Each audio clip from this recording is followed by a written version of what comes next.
Morning, everyone. How are we doing?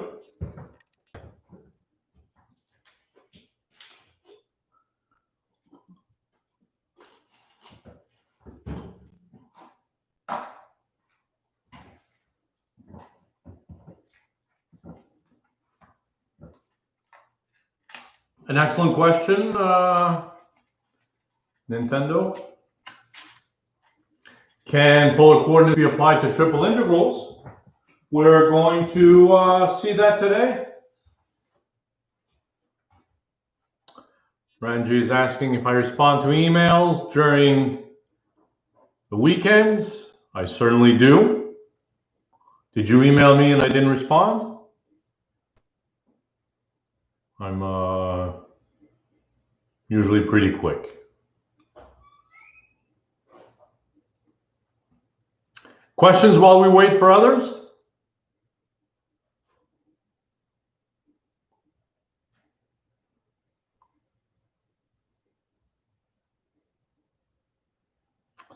Well, I mean, I do get a lot of emails, so sometimes they do get pushed back. I try to leave them as unread if I haven't responded yet, but sometimes mistakes could occur. But yeah, if I haven't responded within a day or two, please email me again. But it's usually not an issue. Ethan is suggesting that the bounds on the third integral for triple integrals must be constant. Absolutely, right? Otherwise, you're going to get functions, and you don't want that. We want a numerical answer corresponding to the volume or the hypervolume underneath the function, if you will. Dylan is asking to push the web work 4 due date to Tuesday. That is a bit late. Because then look, email me, I'll push it back. If you could, though, please try to do it before then. Because then the final exam is going to start soon after. We are seeing cylindrical and spherical coordinates today. Time permitting, I strongly assume we'll have time to do all of that. If not sufficiently many exercises, we might do some more on Monday, but for sure we'll introduce all of this. Questions, anybody? Why don't we start with an example of where we left off last time? Right, we were looking at triple integrals.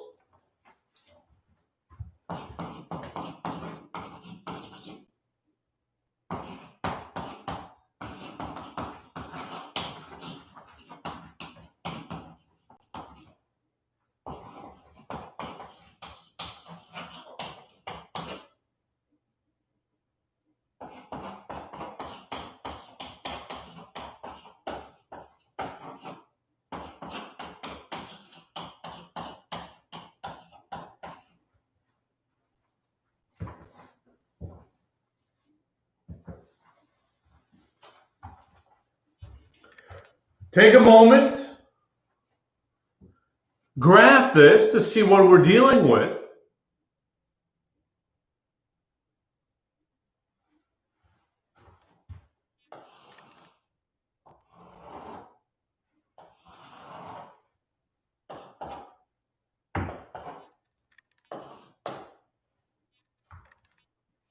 So look at the first one. Let's graph it in the xy plane when z is 0. You know what that looks like. This is just y equals x squared.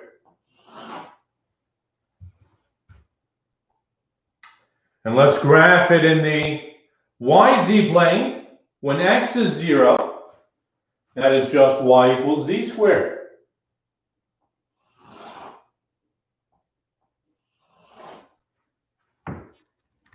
And then let's put all of this together with level curves, when y is c, you have circles. So when we're cutting it this way, you get circles.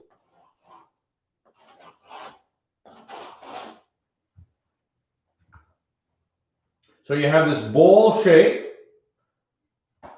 around the y-axis. And this one, well, you recognize it's really 8 minus that, right?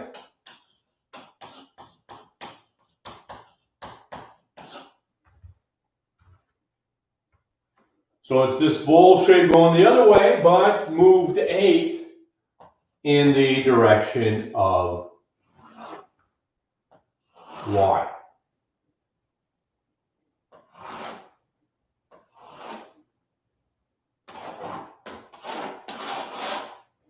So there it is, right? So like 2 bowls, and we're looking for the volume between the two.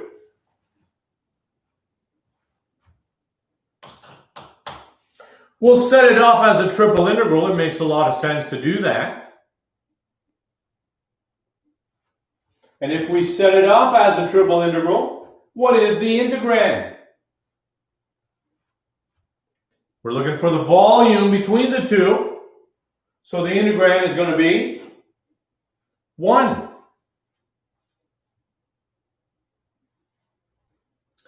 Now we have to decide.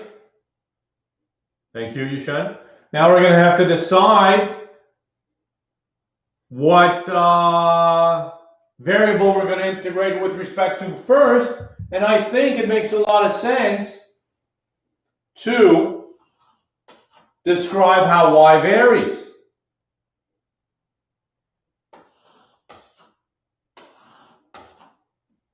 Right? Y that goes from the bottom bowl to the top. So y goes from the bottom bowl to the top.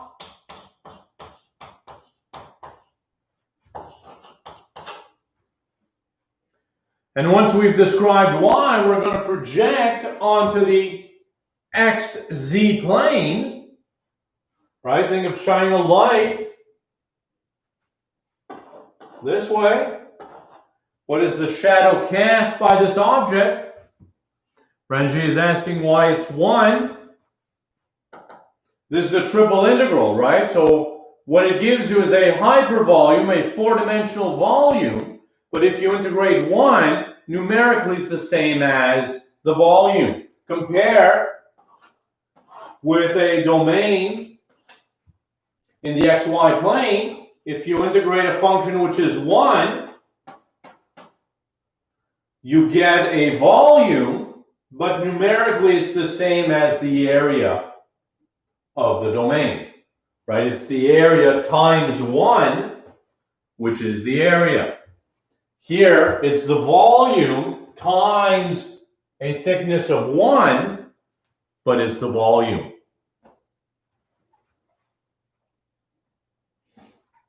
So if we project onto the xz plane, what do we get? What is the shadow cast by this object? And you know, I mean, your bowl in the bottom is increasing, and this bowl is getting larger as well.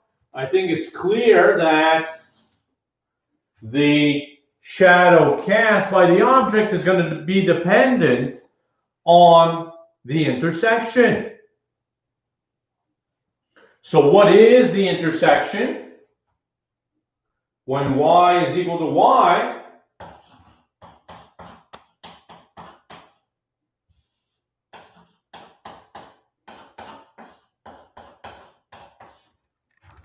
you get that, or x squared plus z squared is equal to 4. So the intersection is really a circle of radius 2.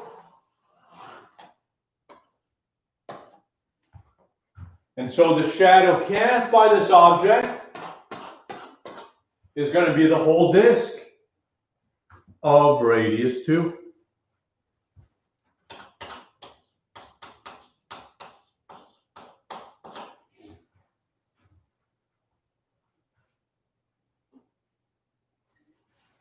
So that's going to be dz dx.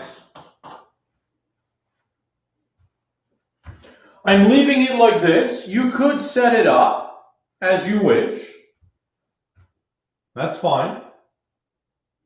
Right? You could say z varies from the negative square root to the positive square root, and then x varies from -2 to 2. Let's not.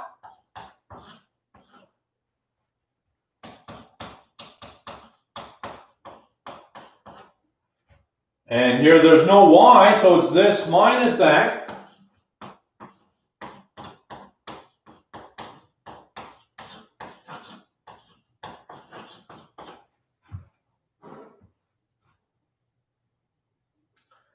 And then, as Brun was suggesting, do polar coordinates play a role in triple integrals? Well, now, what's happening? Now, you are integrating over this circle, over this disk. So, you have options. You can integrate with respect to x and z, or this is a double integral. You can decide to switch to polar coordinates.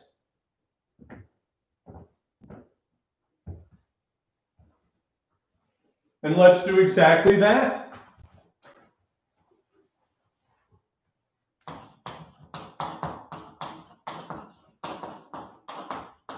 Let's switch to polar coordinates, where x is going to play the role, well, of x,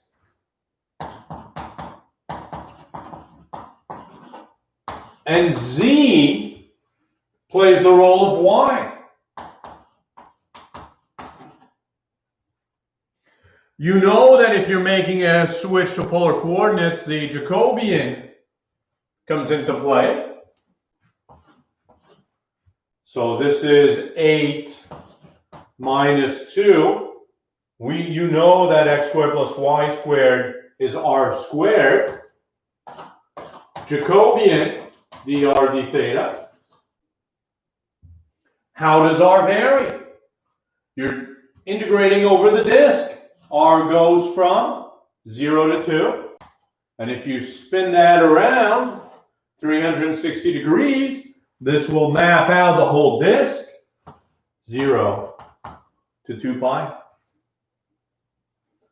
There's no theta anywhere, right? So again, the point is, polar coordinates are only there to help you. You don't have to use them, but convince yourselves that you want to use them here. Otherwise, the integration is going to be way too much work. So we switch to polar coordinates. There it is. There's no theta here, so we can integrate with respect to theta. Antiderivative with respect to r, 4r squared minus 1/2 r to the 4, between 0 and 2.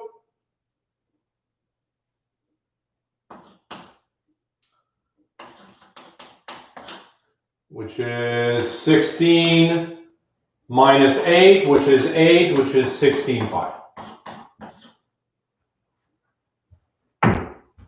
Is that correct?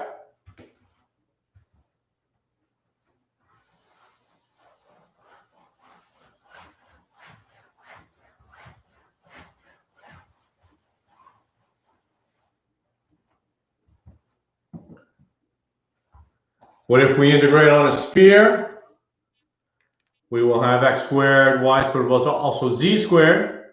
Then z could not play the role of y anymore. Correct. Correct. Correct. So we're going to see that momentarily. We're going to see what can be done in that case.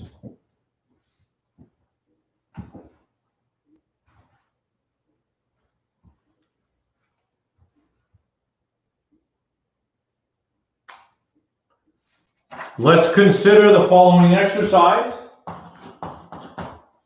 where the question is asking us to express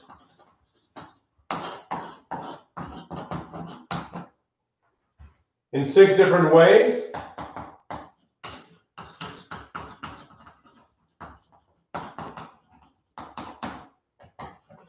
Where E is the solid bounded by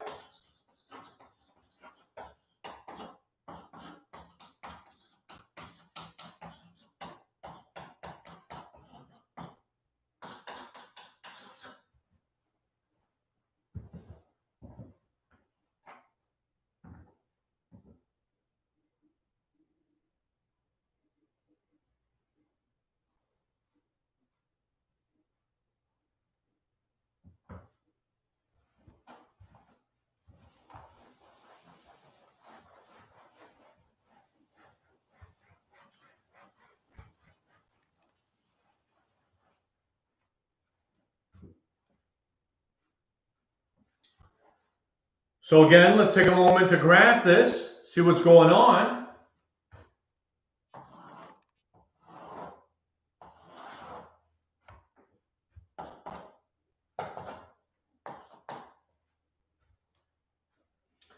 So y squared plus z squared equals 9.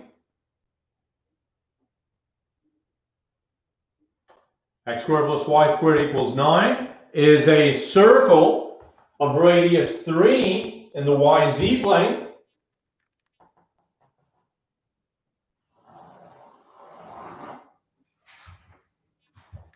And no x is specified. So it's that same circle for all values of x. So it's like stacking these circles in the direction of x.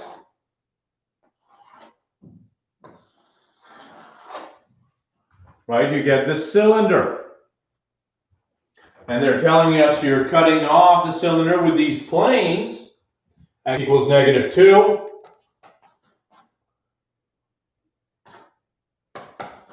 And x equals 2.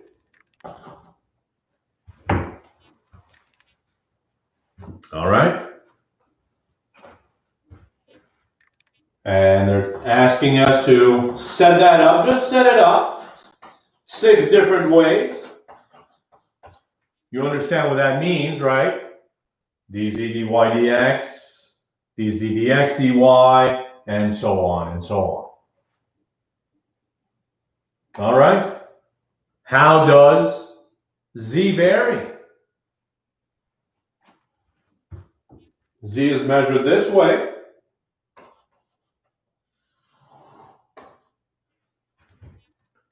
So z goes from the bottom of the cylinder to the top. The cylinder has equation y squared plus z squared equals 9, or z is plus or minus square root of 9 minus y squared. So the bottom is the negative, the top is the positive. Z goes from the negative, the bottom part of the cylinder, to the top. Once z has been described, we would project onto the xy plane. And what does the projection look like? Right? You have this cylinder. If you look at it from the top, what does it look like? It looks like a rectangle.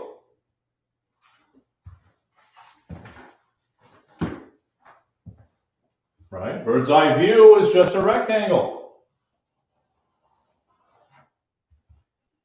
A rectangle where x goes from -2 to 2 and y goes from what? When z is 0, y is plus or minus 3, and x, so -3 to 3, and x is -2 to 2. Thank you, everyone. A rectangle indeed.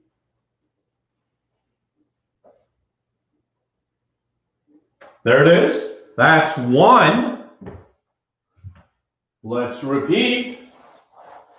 Well, let's do the easy case. If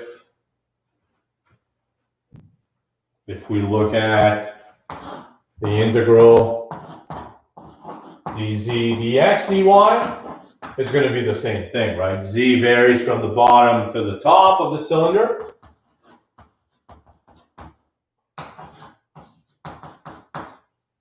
And then x, it's still the same rectangle, right? So x minus 2 to 2, y minus 3 to 3, right? These were just numbers here. So when you switch the order of integration, it's the same thing. What if you did dy dz dx? How does y vary?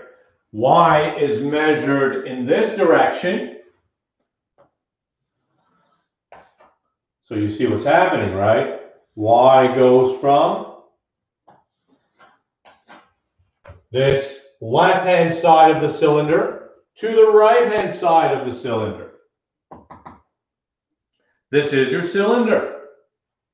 So y is really plus or minus 9 minus z squared. So the left-hand side of the cylinder is the negative.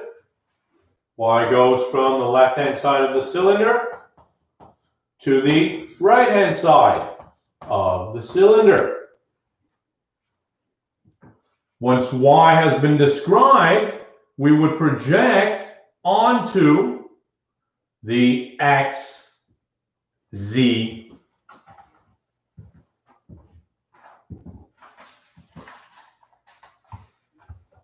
right? Well, once y has been described, we project onto the xz plane.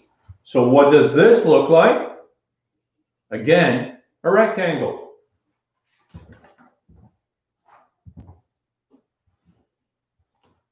Rectangle where z, right, when y is 0, z is plus or minus 3,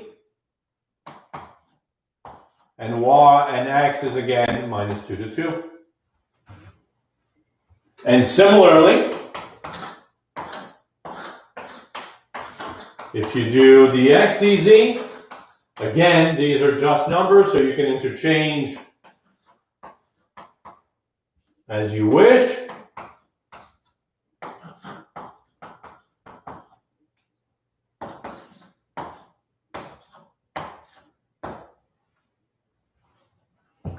And what if we started with x?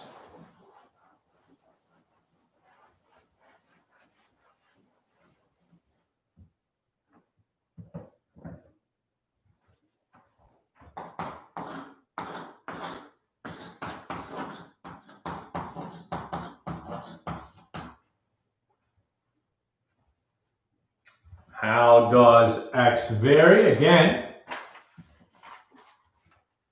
right, here's your cylinder. X goes from, right, x is measured this way. X goes from the bottom to the top, unencumbered, right, from -2 to 2. And then you project onto the YZ plane. And what do you get? If you collapse this onto the YZ plane, what do you get? You get just a circle.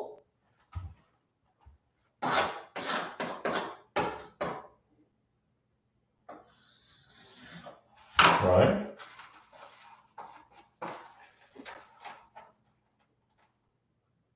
Exactly that.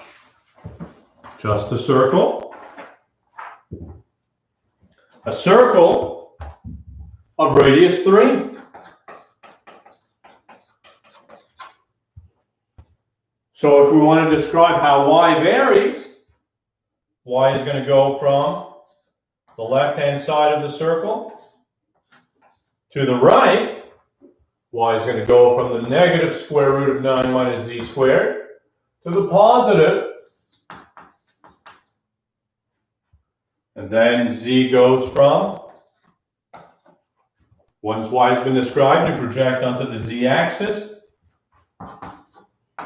negative 3 to 3. Or finally, the z dy, right? So 6 possibilities in total.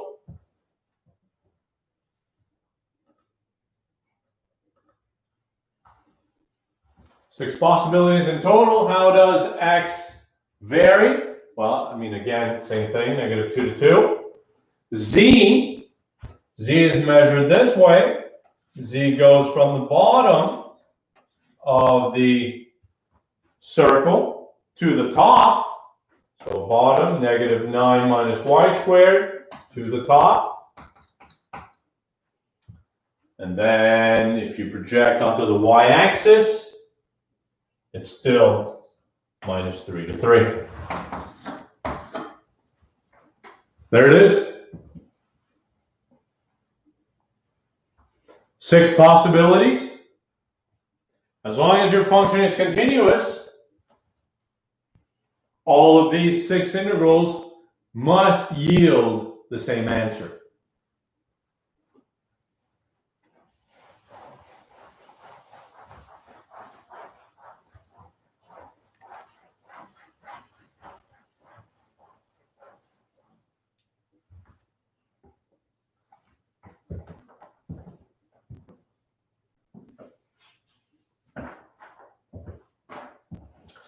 Let's do one more example. Evan is saying in higher dimensions, where it's impossible to graph and find geometrical interpretations or representations for the projections, how can you find those shapes? Yeah, exactly. I mean, it becomes more and more difficult, and you really have to understand what's going on. So there's no good answer to that. A generalization of what's happening in 3D is the idea. Ranji is asking why sometimes a bound is a number, whereas sometimes they're functions. Well, I mean, that really just depends on your shape, right? That depends on the projection onto the remaining plane or the bounds originally. So there's no way of knowing before you set it up. Yeah, so Evan, exactly right. I mean, it becomes harder and harder as the dimensions increase. There's no other answer to that. We saw a nice application of the triple integral as the volume of the shape bounded by those surfaces. If you integrate one, in the double integral, we did a nice application, namely the center of mass. Remember, the center of mass is that point where you could balance the object so that it doesn't rotate under the pull of gravity. The same is true in higher dimensions. If you had a 3D object, where is the point you could balance it? In that case, right, I mean, you'd have to stick your finger in it somehow. Essentially, you need a fourth dimension. That's the idea. But everything extends the way it should. And the center of mass is going to be a point, right? And it's the same thing. The question is asking us to find the center of mass.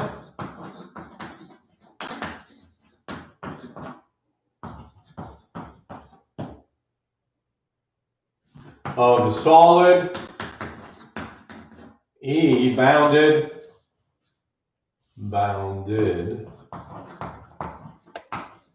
by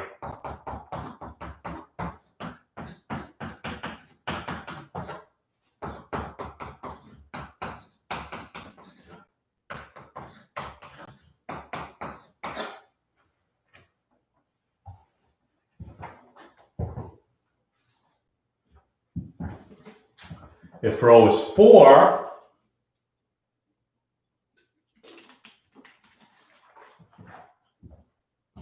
right? So really here, your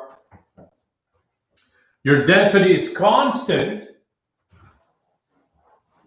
So the center of mass is really known as the centroid.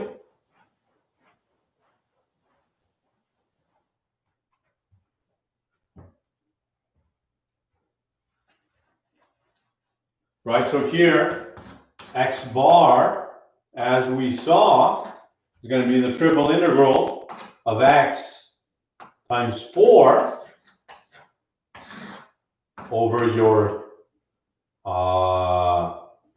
region E divided by the mass. And you can pull these 4's out and they cancel themselves out, right?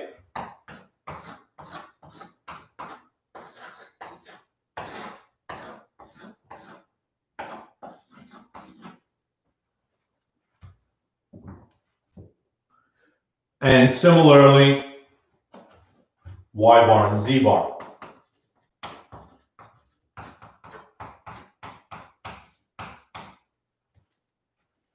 Let's graph this to see what we're dealing with. Z is 1 minus y squared. You know what that looks like.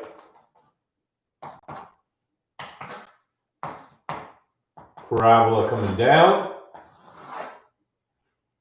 And there is no x specified, so it's that parabola when x is 0, but it's also that parabola for any value of x. So drag that in the direction of x.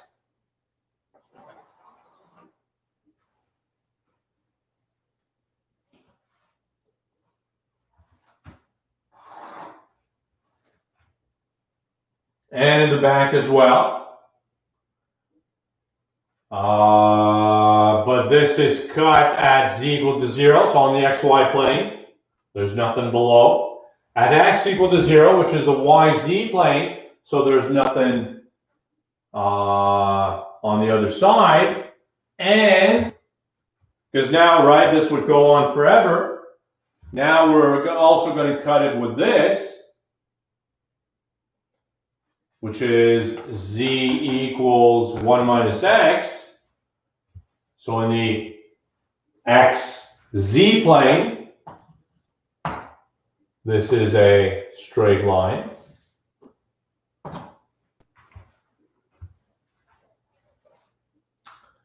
And there's no y mentioned, so you're dragging this line in the direction of y.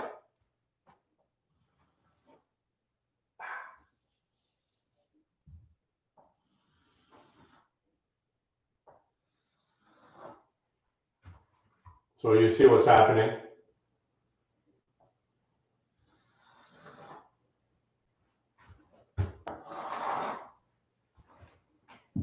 Right, it's a plane that's going to cut it like that. All right, very nice.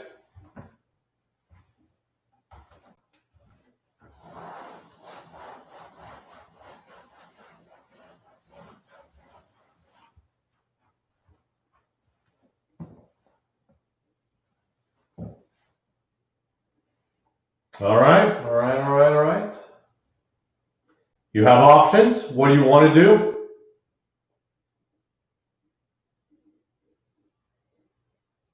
What do you want to do?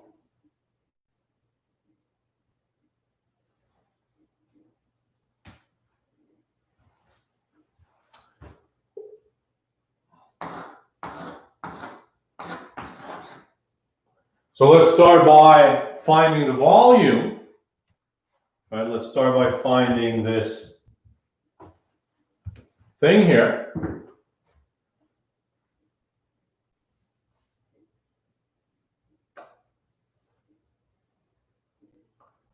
Let me point out, first of all, without doing any, well, look.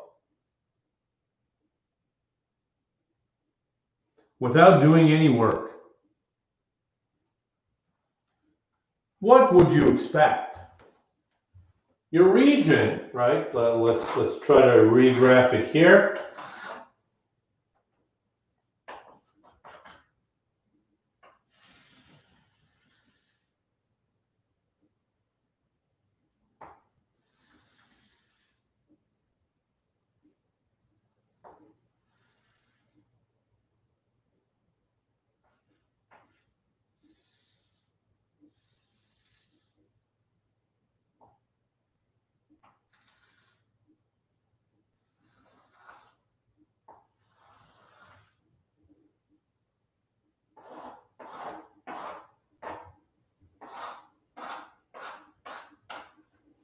Right, that's what your region looks like.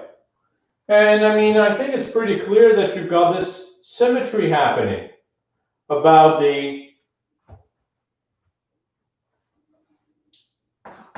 XZ plane, right? It's symmetric. So where would you expect to have to balance this? I would expect somewhere in this triangle here, right? Because this side is the same as that side. So I would expect to have to balance it somewhere in here, since the density is constant, right? So there isn't one side that's denser than the other. It's perfectly balanced.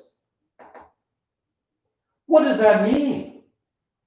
I would expect that the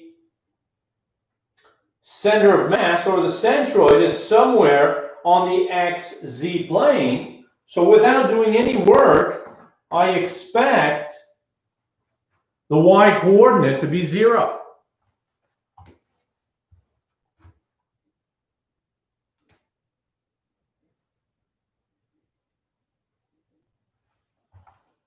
Moreover, since this kind of seems to probably be bottom heavy, right, because the top is getting smaller, I would expect the z coordinate to be less than 1/2.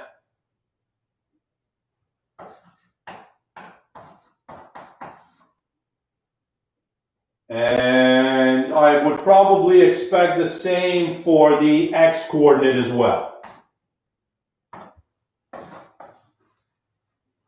That's probably up for debate, but I suspect that that's what's going to happen. Let's calculate the x coordinate just to see.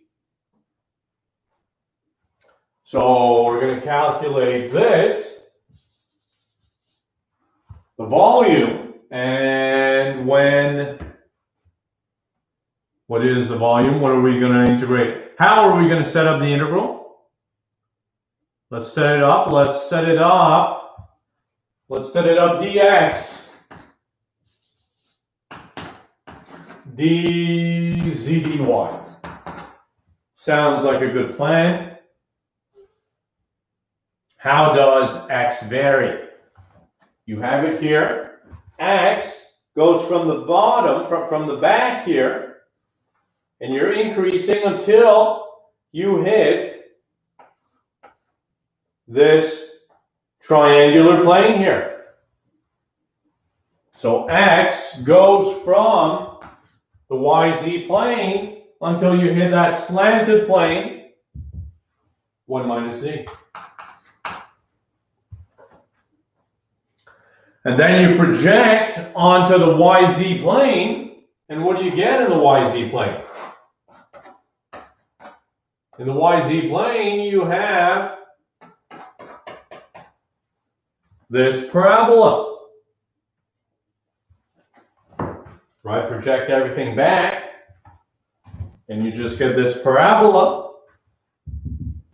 Z goes from 0 to the parabola.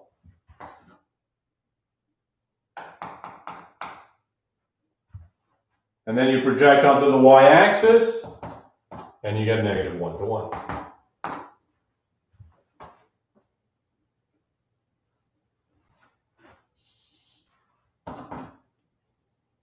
All right. Integration with respect to x is trivial.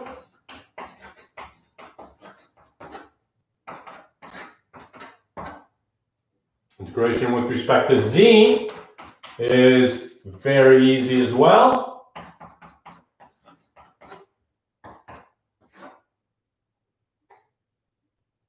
And that is 1 minus y minus 1/2 1 minus y all squared. Y is odd between negative 1 and 1. So this integral is 0.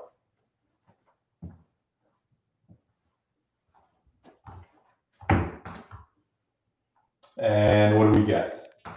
Y plus 1 over 6, 1 minus y cubed.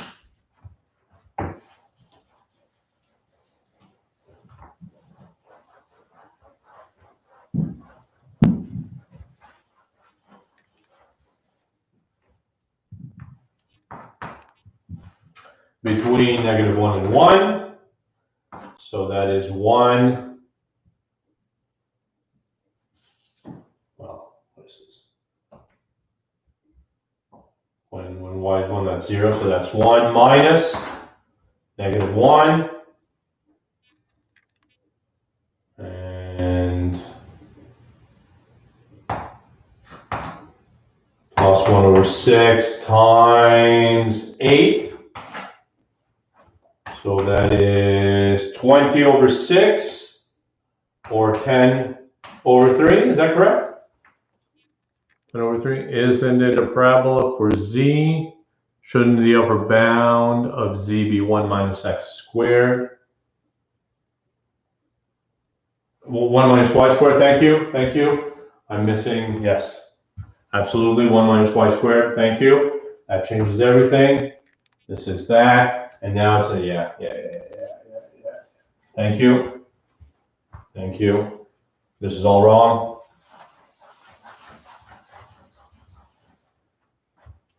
This should be 1 minus y squared, and this should be 1 minus y squared, like this. So now nothing cancels. Now it's an even function. So I have to expand that. Thank you. 1 minus y squared minus 1/2. 1 minus 2y squared plus y to the 4.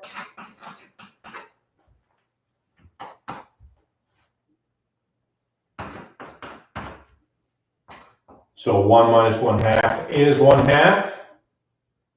This is a plus y squared, and that minus y squared, these cancel out. Very nice. Minus 1/2 y to the 4. So 1/2 y minus 1 over 10, y to the 5. From negative 1 to 1. 1/2, so 4 over 10. So 4 over 5.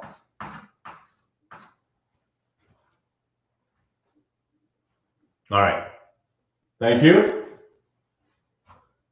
That's the volume of this shape. Renji is asking if we can solve this question using the double integral. We cannot. We cannot. You have to integrate over the whole region, and this can only be done with a triple integral.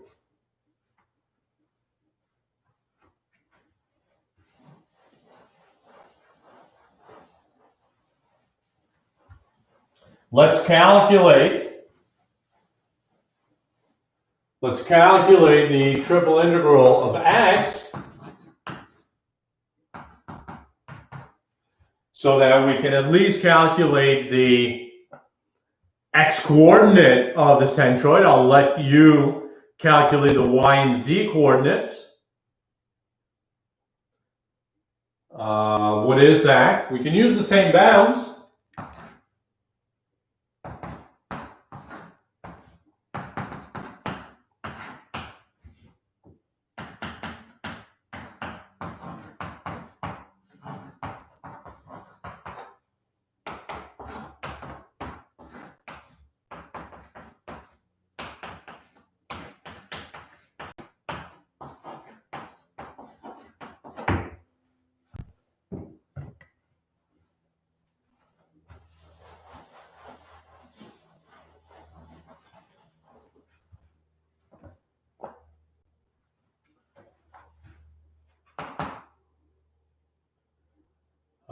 integrate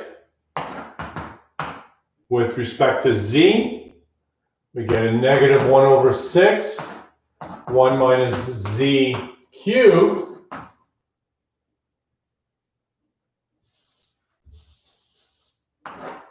where z is between 0 and 1 minus y squared, which is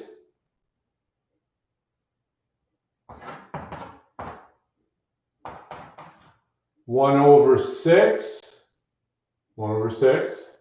minus 1 over 6 y to the 6, which is 1 over 6y minus 1 over 42 y to the 7.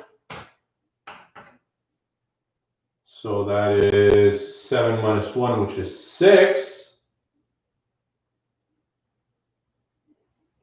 6 over 42, that's 1 over 7, so 2 over 7. Is that right?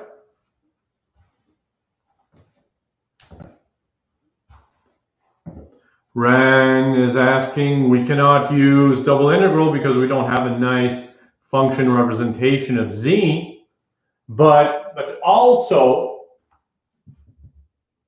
more importantly, this is a triple integral here. So it's not that you don't have a nice function representation, but you're not going to be able to, in general, describe this as a double integral. It has to be a triple. There's no way around it. So our x-coordinate of the centroid, 2 over 7 over 4 over 5. What is that? This is 2 times 5 over 4 times 7. So this is 5 over 14, which is less than 1/2. Exactly as predicted.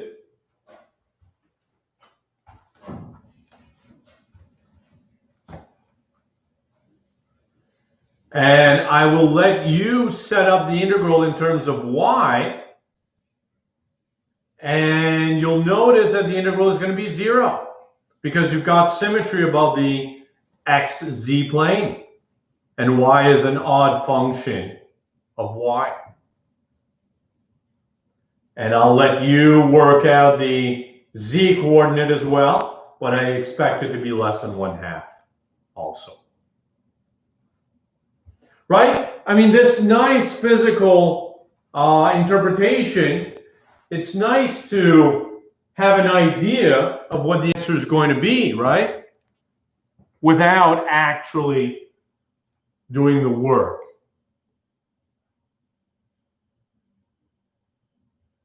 And that suggests, have you made a mistake or not? I mean, you could have made a mistake in your interpretation originally, thinking that the centroid needed to be somewhere it actually wasn't, but yeah.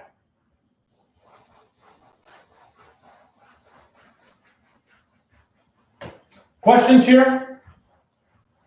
How are we doing with the triple integral? Right, this is only a third of the answer, right? I'm letting you finish that up by finding y bar and z bar.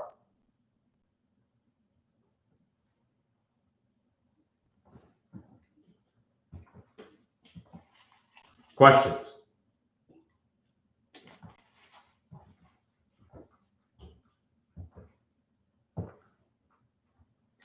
No questions? Then let's move on.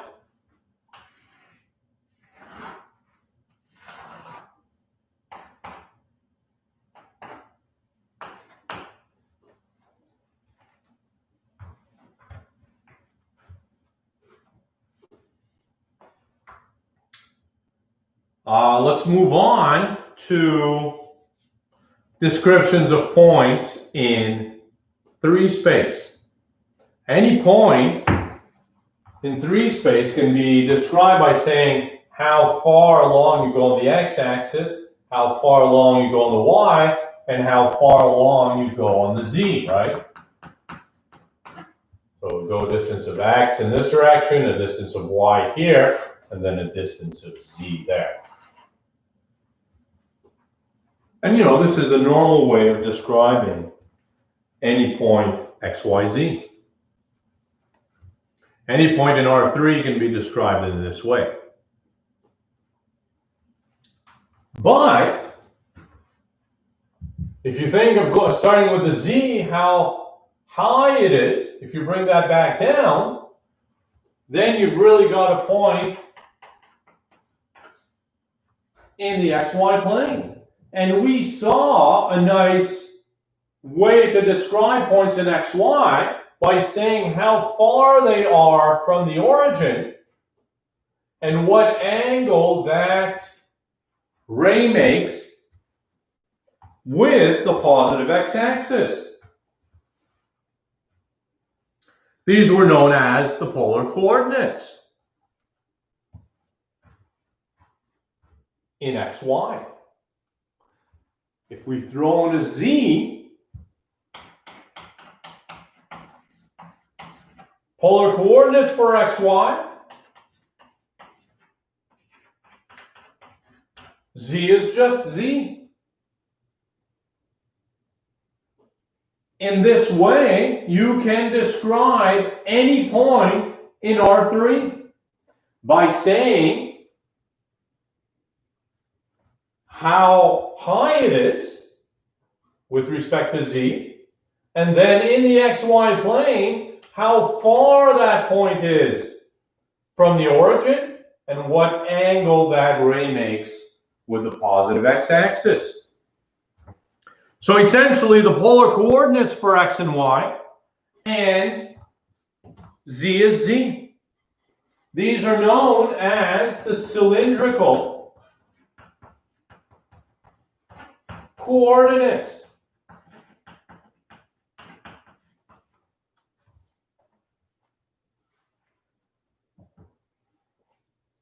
Let's take a moment, right? Because suppose you wanted to make a switch to cylindrical coordinates.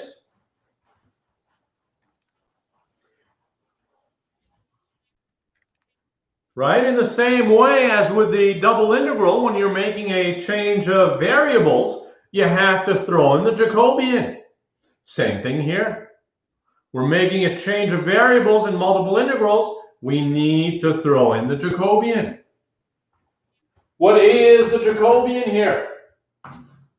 The xyz by d r theta z. Thank you, yes, of course I meant sine. The regular polar coordinates. Thank you, Anna Maria, nice catch. I meant the polar coordinates for x and y, and z remains as is. Let's calculate the Jacobian for the cylindrical coordinate transformation. Right? If you have a triple integral in terms of x, y, z, and you wish to make a change of variables to cylindrical coordinates, you're going to need to throw in the absolute value of the Jacobian, very much like in the double integral. Let's calculate that. What is that? That is dx dr, dx d theta, dx dz, dy dr, dy d theta, dy dz, dz dr, dz d theta, dz dz.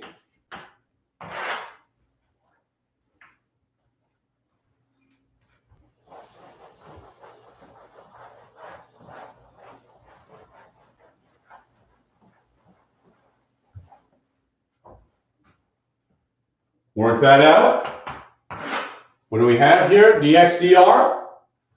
That is cos theta dx d theta is minus r sine, and dx dz, there is no z. Partial derivative is 0. dy dr, dy d theta, dy dz, again there is no z in y, derivative is 0. dz dr, there's no r. dz d theta, there's no theta. dz dz, 1. We're looking for the determinant of this, so we can do cofactor expansion along the last row or last column, since it's a bunch of zeros. Plus, minus, plus, minus, plus. So this is the same as the determinant that you get by removing third row and third column.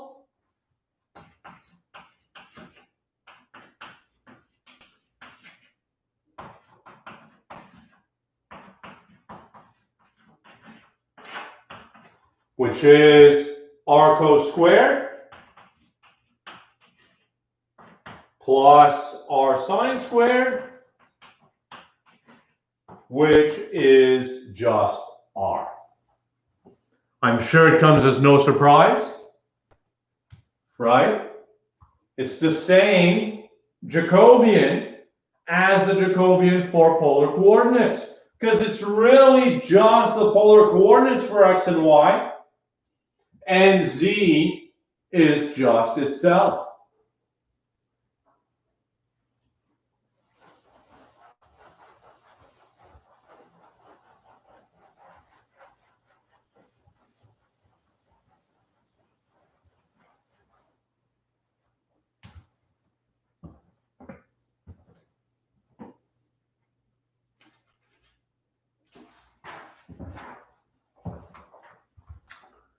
Now that we've done all this work in introducing cylindrical coordinates and calculating the Jacobian,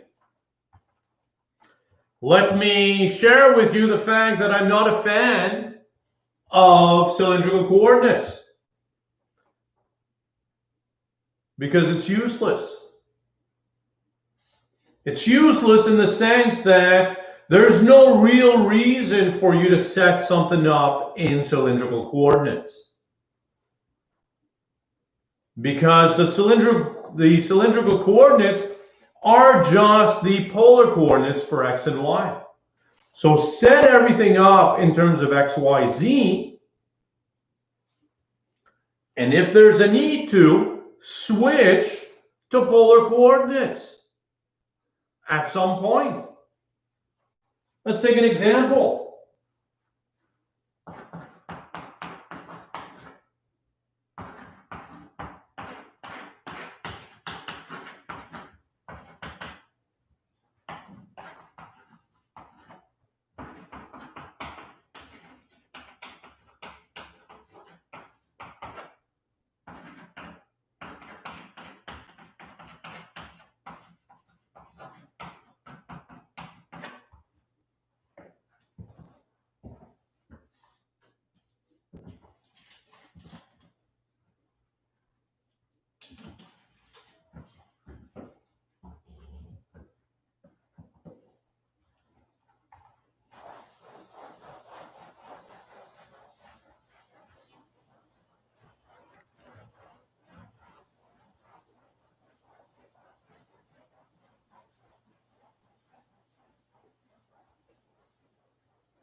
Let's graph this to understand what's going on.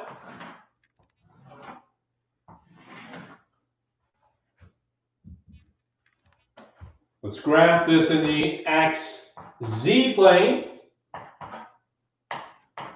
When y is 0, z is x squared. You know what that looks like. Parabola coming up. When x is 0 in the yz plane, This is z equals y squared, a parabola opening up. And when z is seen, the level curves are just circles. So you're putting this together with circles of various heights. There it is. You have this nice bowl shape. And z equals 4 you recognize as a plane, right? A plane of height 4. So you're stopping this at some height 4. There it is. Right? You're cutting it off at some height 4. Let's set up the integral.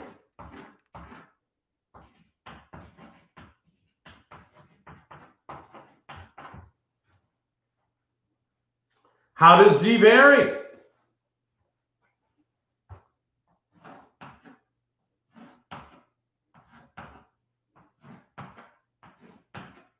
Z goes from your bowl to the top. Z goes from the bowl to the top.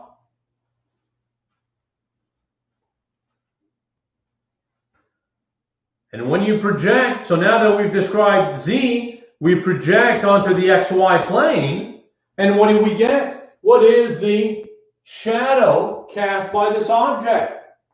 It's clear that your function is increasing. So the maximum, the shadow is going to be dependent on the top, right? And on the top, z, which is x squared plus y squared, meets z equals 4.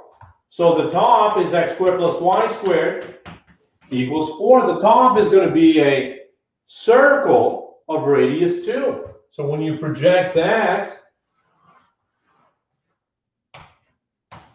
the shadow cast by that object is going to be a disk of radius 2.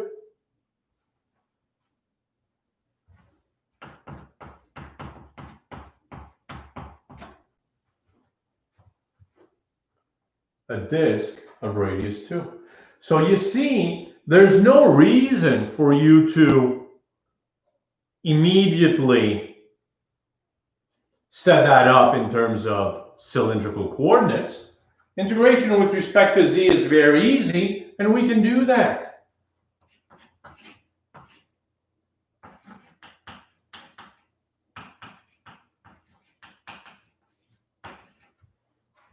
Integration with respect to z, 1/2 z squared.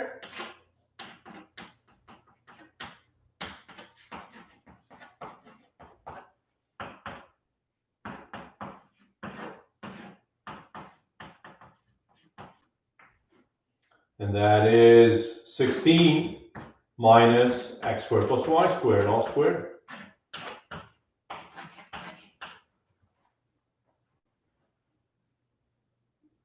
Now, since you're integrating over the disk, and this is very nice, now you can think of switching to polar.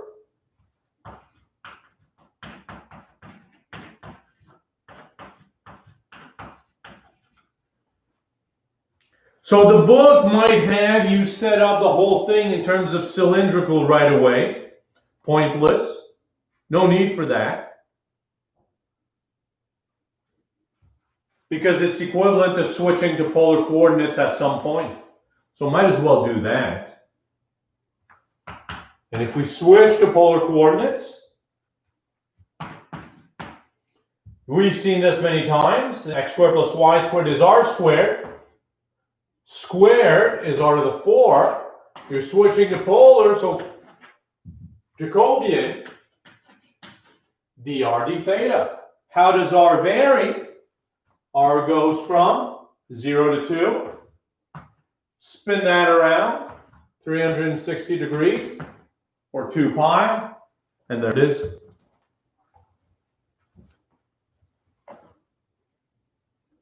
There are no thetas anywhere, so you can integrate with respect to theta first.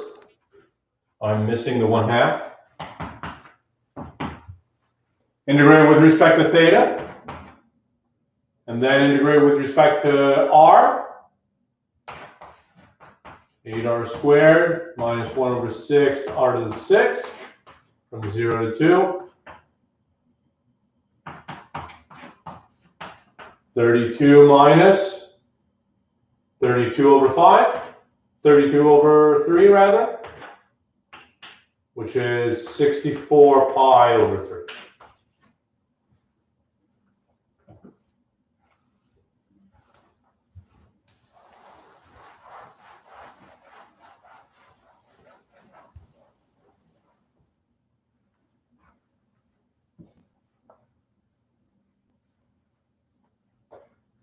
Which is what we have been doing anyways, right? We have been setting up the integral in terms of x, y, z, possibly switching to polar if it made our life simpler.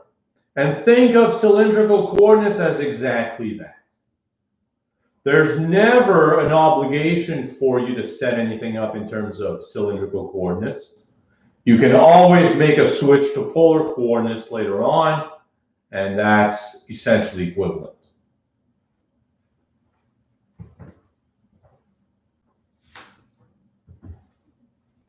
Do we want to do one more?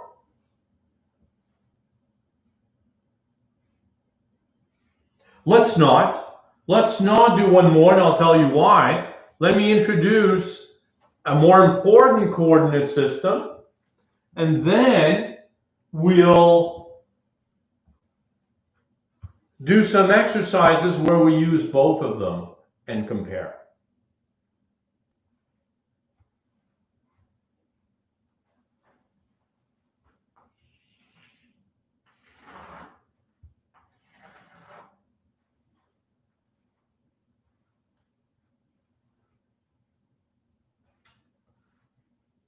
Questions before we do so?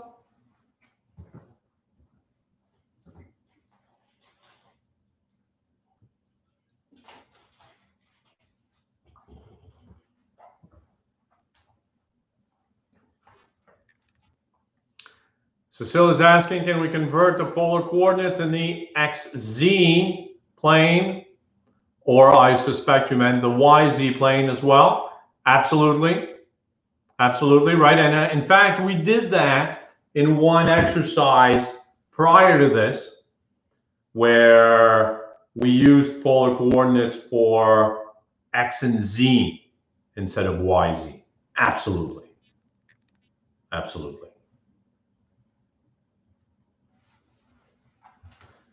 Right, so again, to describe any point in the xy plane, we can say how far we go along the x-axis, and then how far along we go on the y, and how far we go on the z, in the z direction, right? But there's another way. I mean, well, there's more than one other way, right? We also saw that we could use polar coordinates for x and y, and then just z equals z. But let's consider a sort of 3D analogy to the polar coordinates, in the sense that, given a point, we can say how far it is from the origin. Let's call that rho. And what angle that makes, right, if you were to flatten that onto the xy plane, what angle that makes with the positive x-axis, let's call that theta. And lastly, what angle this makes with the positive z-axis, we'll call that phi. You can work out, using geometry, that x is rho cos theta sine phi. Y is rho sine theta, sine phi, and Z is rho cos phi.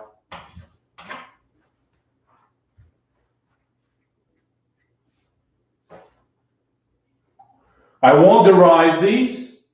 You can do that if you're interested. And if not, well, there it is. These are known as the spherical coordinates.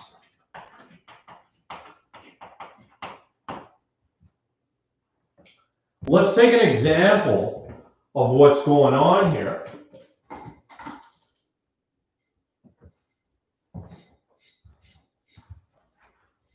Right? Imagine that I am the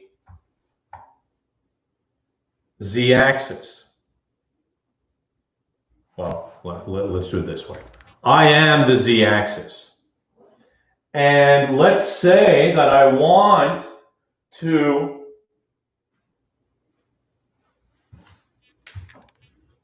touch this point right here, right? So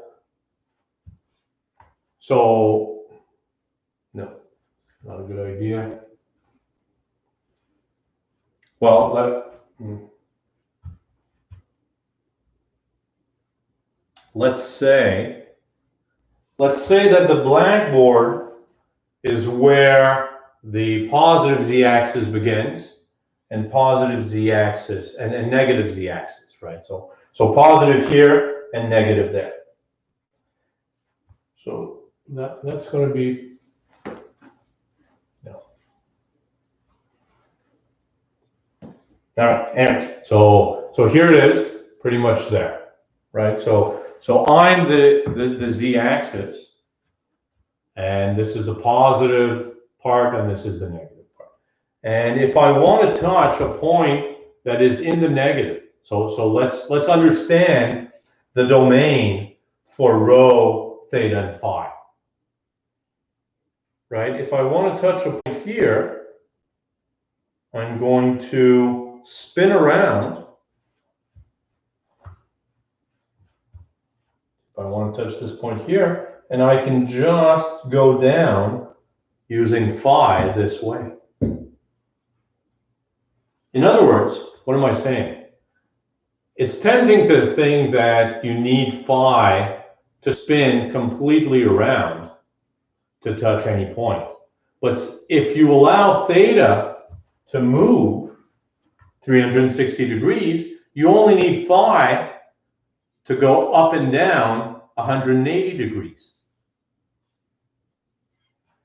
So what I'm saying is, in order to touch any point in 3 space, you can assume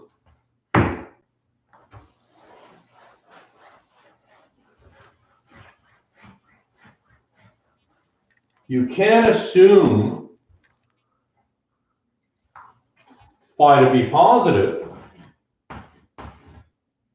theta to be in the interval 0 to 2 pi, and phi, did I call this phi originally? Rho being bigger than 0, theta in the interval 0 to 2 pi, and phi, you only need to go 180 degrees.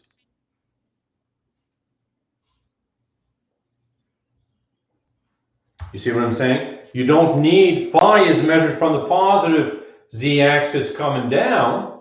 You don't need to go all the way back up. You only need to go down 180 degrees at most. Theta spinning around allows you to touch any point you want. Does everybody see that? Questions here?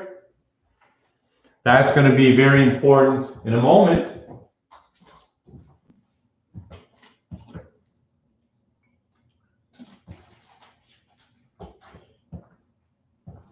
That's going to be important in a moment when we calculate the Jacobian.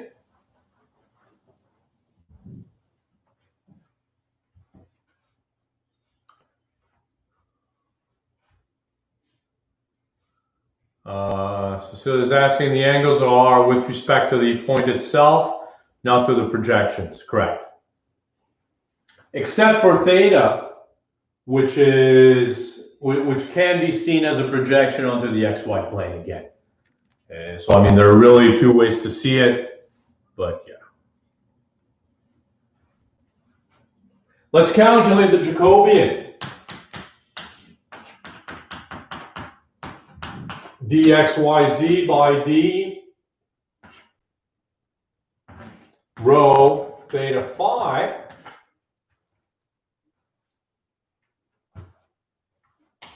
which is dx d rho, dx d theta, dx d phi, dy d rho, dy d theta, dy d phi, dz d rho, dz d theta, dz d phi.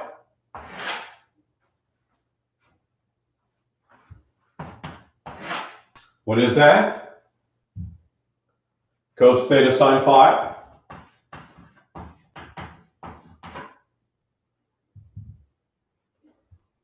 I'm going to quickly run out of room. Let me not write it there. Let me start over here.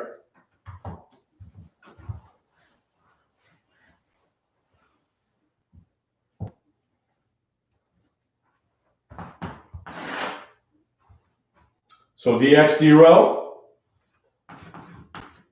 cos theta sine phi, dx d theta, minus rho sine theta sine phi, and dx d phi, rho cos theta cos phi, dy d rho, sine theta sine phi, dy d theta, rho cos theta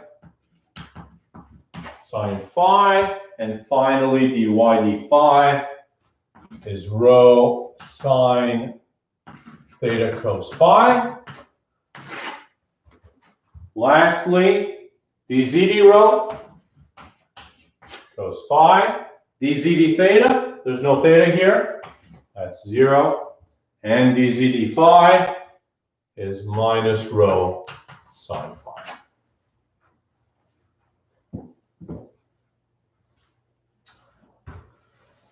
Let's calculate this determinant. Let me leave that here for the moment.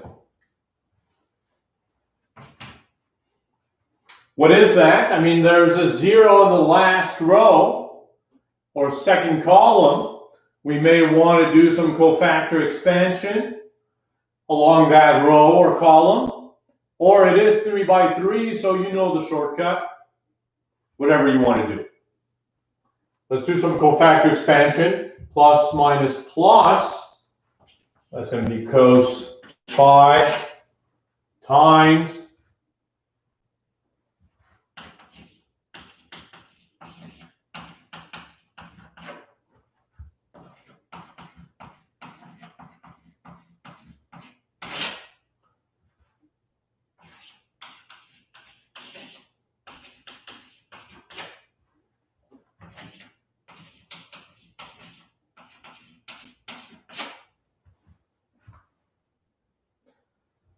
plus minus plus minus plus minus plus minus plus.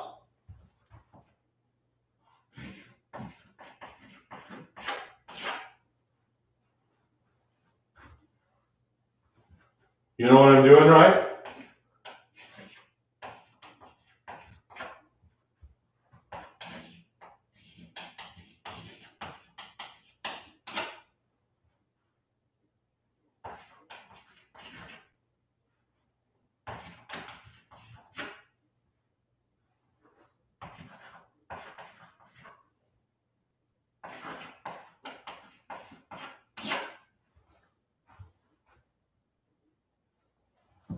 Everybody with us? How are we doing? Questions? We're calculating the Jacobian. I'm still going to leave that here, the domain, for the variables. Now these are 2 by 2. So minus rho squared, sine squared theta, sine phi cos phi, minus rho squared, cos squared theta, cos phi sine phi,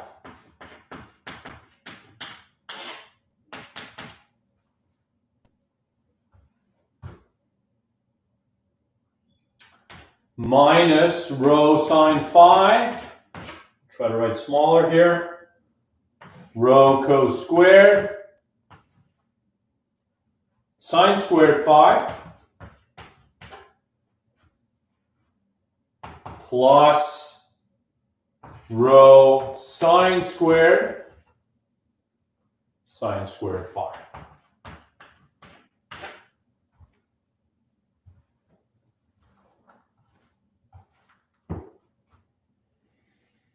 All right. Let us factor out a negative rho squared sine cos from inside the brackets. So negative rho squared sine cos that we're factoring out, and you already had one there. What does that leave us with? Sine squared plus cosine squared, which you know to be 1. Shouldn't the sine theta sine phi be negative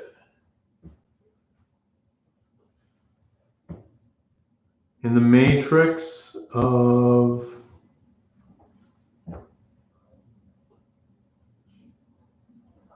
which entry? Which entry are you referring to? Which row, which column?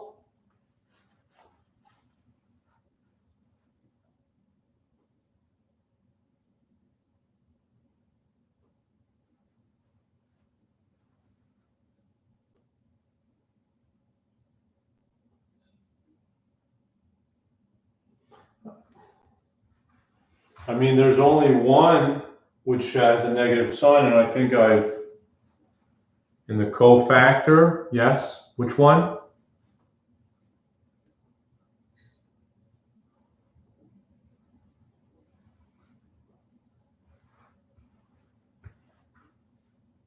I think they're both negative. Have I made a mistake? Minus rho sine phi. So the cofactor expansion of minus rho sine phi.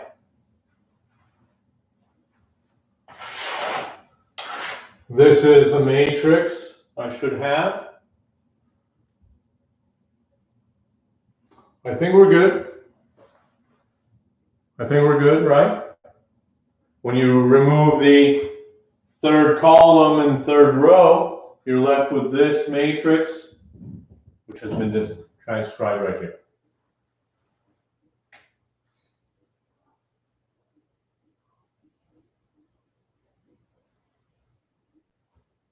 Are you saying this should be negative?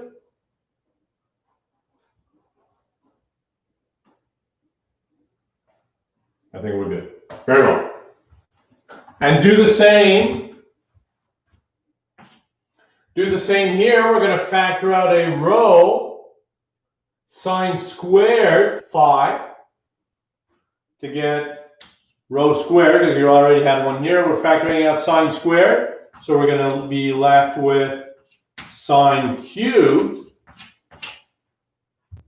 And in here you get cos squared plus sine squared.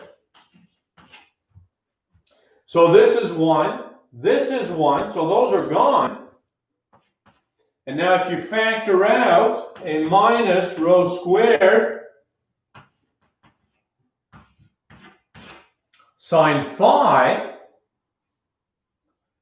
This has been factored out. You've got a cos squared. This has been factored out. One of the sines is out, so you're missing a sine squared. And this again adds to 1. So you get negative rho squared sine phi.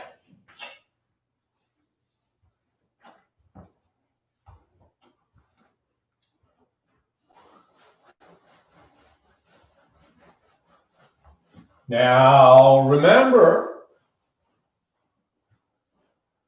when you are making a change of variables, we wish to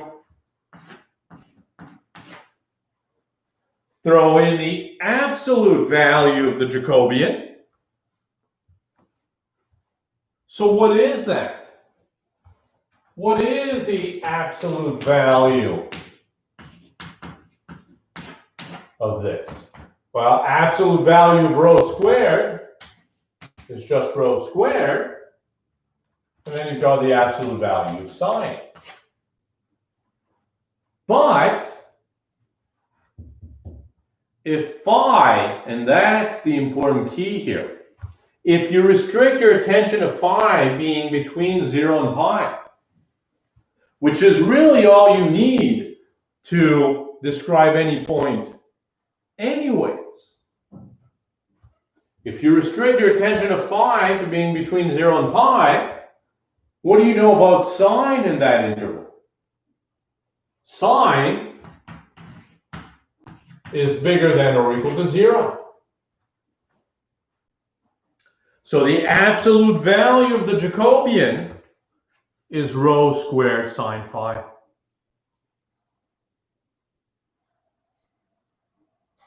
There it is.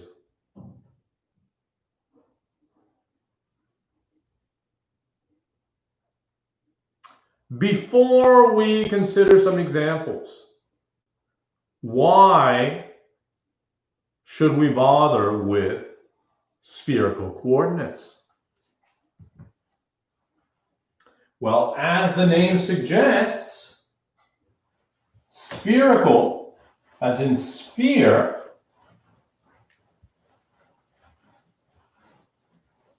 let's observe the following.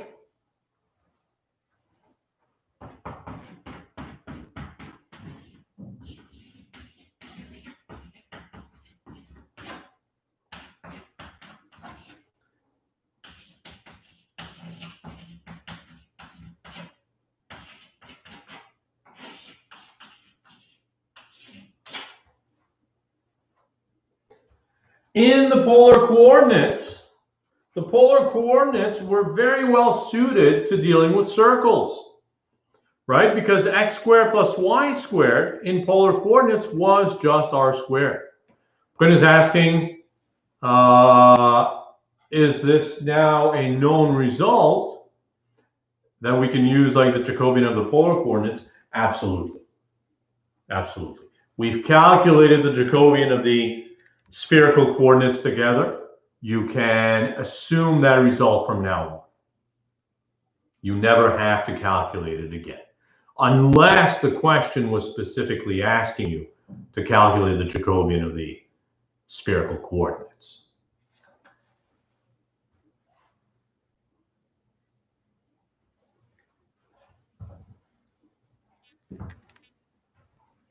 Right, so I was suggesting that the polar coordinates were very well suited to describing circles because x squared plus y squared in the polar coordinates, we saw that several times already, that gives you r squared. Let's see what happens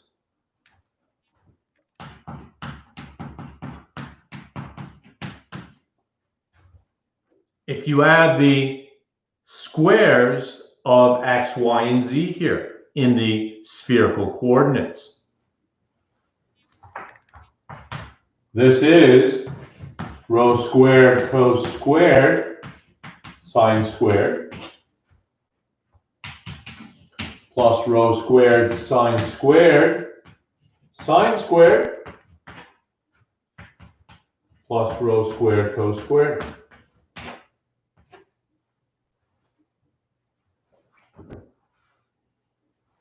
Let's combine these two things, factoring out a rho squared sine squared phi, leaving you with, this has been factored out, so we are left with a cos squared. This has been factored out, so we're left with a sine squared.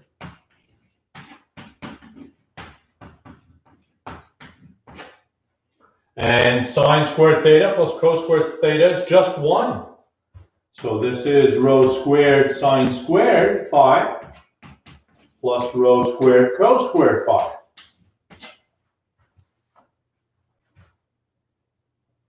And if you factor out a rho squared, this is sine squared plus cosine squared, which is, again, 1. So in very much the same way that in polar coordinates, x squared plus y squared is r squared, in spherical coordinates, x squared plus y squared plus z squared is rho squared. So if you had a sphere, x squared plus y squared plus z squared equals a squared, in spherical coordinates, this just becomes rho squared equals a squared, or rho equals a. So a sphere in spherical coordinates has this nice representation, very much like a circle has in polar coordinates. R equals a, right? If the radius is always a distance of a away from the origin, your circle has equation r equals a. Here, imagine a distance of a from the origin going in all directions. This is going to map out a sphere where the distance is always a.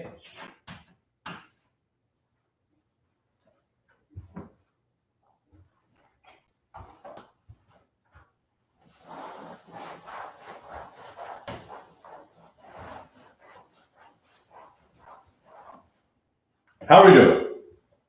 Shall we consider a few examples?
All right. Let's graph this to understand what's going on, first of all.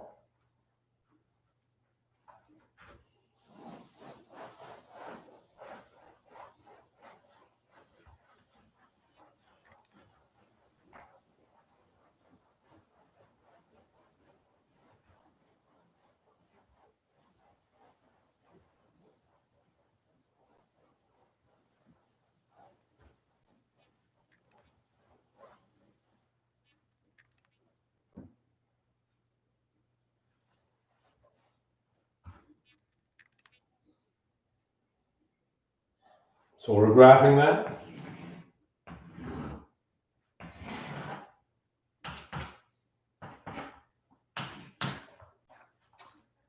x squared plus y squared plus z squared equals 9. You understand that to be a sphere, center at the origin, a sphere of radius 3.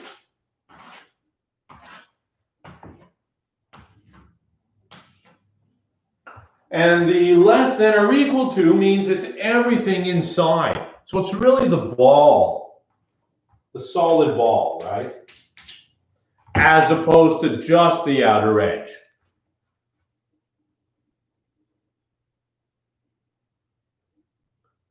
And then we want y to be bigger than or equal to 0. So it's really the half ball, right? You're cutting it in two, and you're just using this. So you have the circle in the XZ plane, and it's this half ball. I don't know if this is any better. Probably not. But it's the half ball.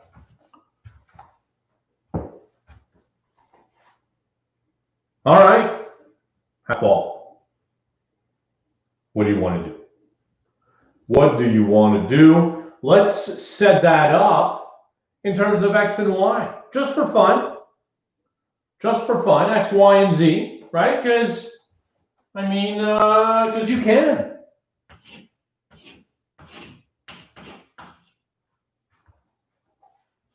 How would you set that up in terms of x, y, z? Perhaps let's describe how y varies.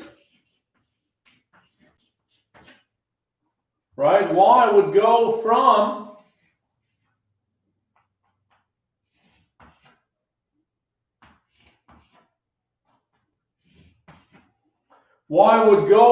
the cut, y equals 0, to the sphere, which has equation, right? This is x squared plus y squared plus z squared equal to 9. So which has equation square root of 9 minus x squared minus z squared, plus or minus, but it's only the positive region for y, so square root of 9 minus x squared minus z squared.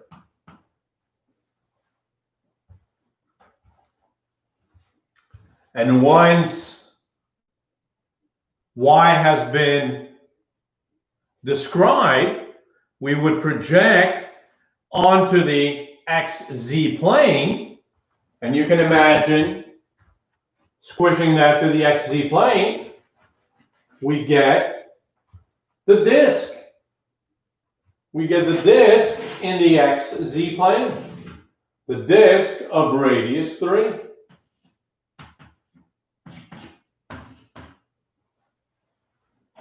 In the xz plane.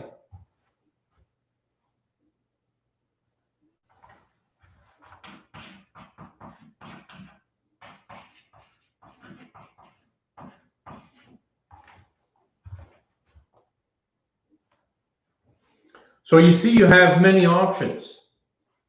You can leave it in terms of x, y, z. You know how to describe this, right?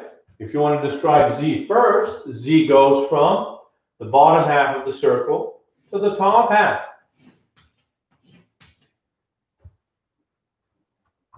So why don't we write that? Z goes from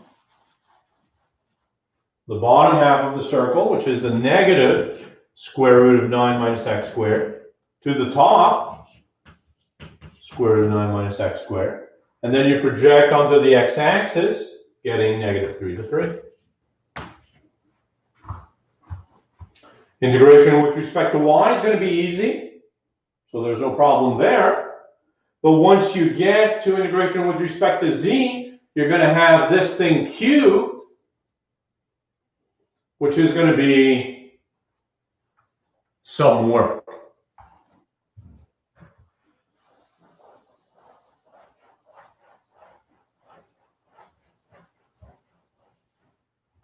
Right? Why don't we do it? If you integrate get 1/3 y cubed from 0 to the square root.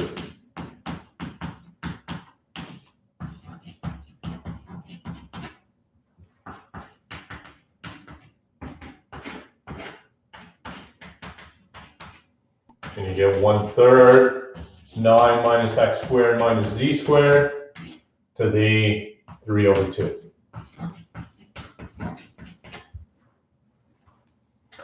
Probably not an integral you want to do, right? Because if you integrate with respect to z, what would you do? This is treated as constant, so this would call for a trig substitution, namely z is equal to the square root of 9 minus x squared sine theta, and that is going to be some work. It's not out of reach. You can do it, but it's going to be a lot of work.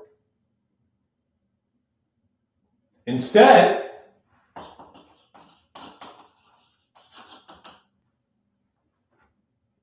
Yishen, very nice suggestion. Instead, let's switch to polar.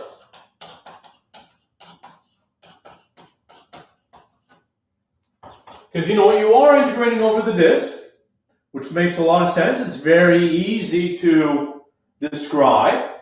And in polar, well, here, I mean, right, as Cecilia was suggesting, or maybe it was someone else, I forget now, anyways. Maybe it was Quinn. It's going to be the different polar coordinates, right? X is still x, but z now behaves like the y did, right? So we're going to switch to polar in the sense that x is our cos and z is our sine, right? The z coordinate is behaving like the y would have. Of course, the Jacobian is still the same. Let's switch, see what happens. This is 1/3, 9 minus, this is, if you factor out a minus, it's x squared plus z squared, which you know to be r squared. Jacobian dr d theta, where r, right, we're just describing this disk, r varies from 0 to 3. Theta varies from 0 to 2 pi.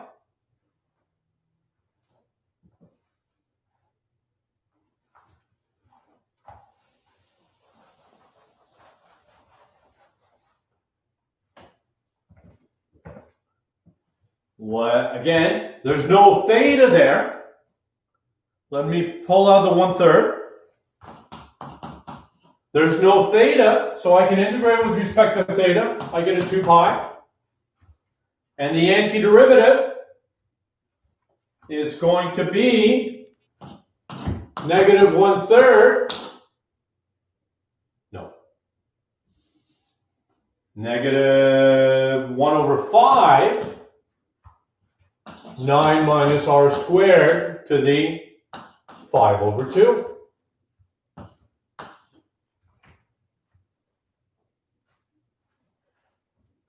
Right, a simple U substitution does the trick. So instead of a terrible trig substitution here, and perhaps a lot of work going forwards, switching to polar coordinates now just involves a simple U substitution. Blah, blah, blah. Plug in. When you plug in 3, the whole thing is 0. Subtract. So if we subtract, this is 2 pi over 15. When r is 0, this is square root, which is 3. 3 to the power 5. Let's get rid of one of these. And 3 to the power 4, that's 9 times 9 is 81. Times 2, 81, so that's 16 to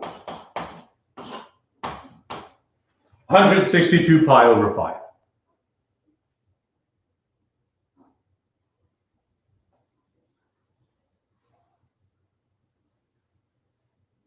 Apparently. Let's redo this exact question using spherical coordinates instead. So we can check our answers.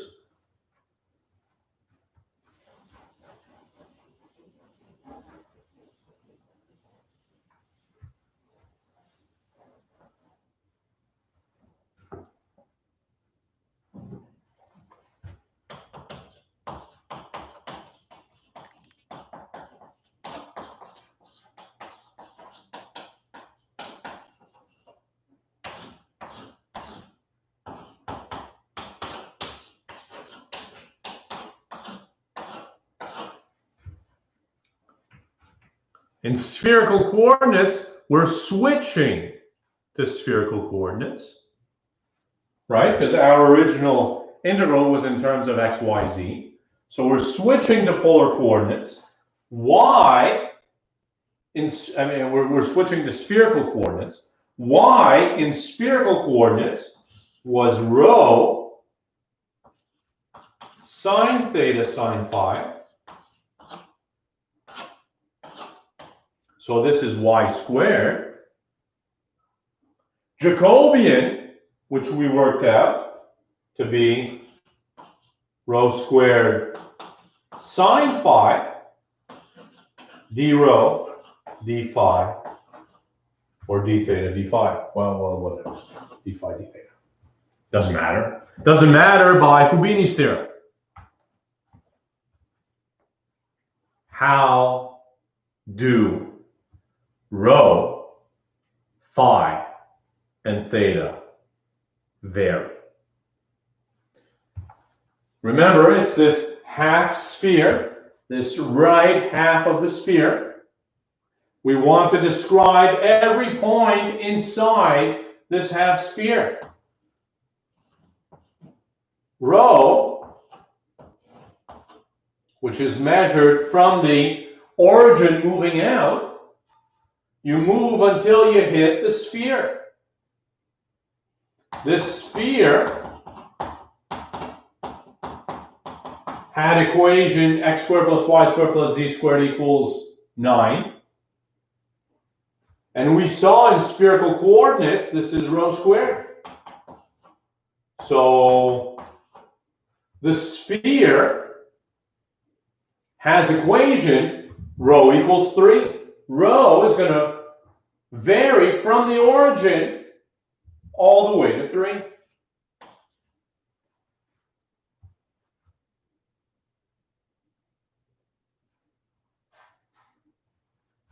Phi, which is measured from the positive z-axis coming down, right, to touch every point in this half sphere, you're going to need to go 180 degrees, 0 to pi.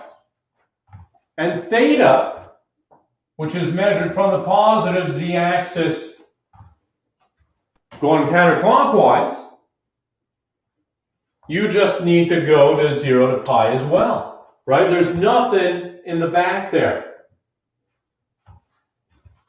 So if I'm the z-axis and you have this sphere here, theta, phi is going to vary from 0 to pi over 2, and then I'm allowed to go 180 degrees this way. So theta and phi both go from 0 to pi, and phi and theta, and rho goes from 0 to 3. Let's clean that up here. This is 0 to pi, 0 to pi, 0 to 3. Rho squared times rho squared is rho to the 4. Sine squared phi times another sine phi, that is sine cubed, d rho, d phi, d theta. Would setting phi from negative pi over 2 to pi over 2 give the same answer?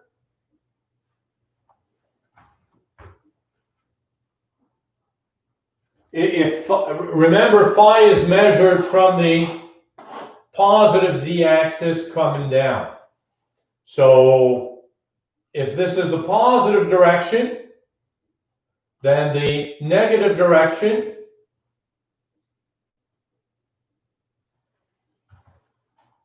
what would the negative direction be?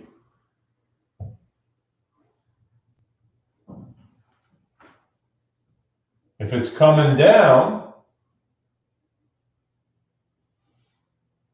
this is positive, so the negative direction would be coming back up. But if you're already at 0, there's nowhere to come back up to. Short answer, no. But more important answer, remember your Jacobian. Remember your Jacobian, or the absolute value of the Jacobian, was rho squared sine phi. This was under the assumption that phi was between 0 and pi.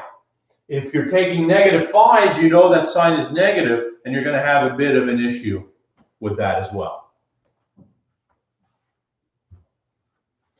Yishen, as you suggest, you can switch these as you want, right? By Fubini's theorem, you're allowed to integrate as you wish.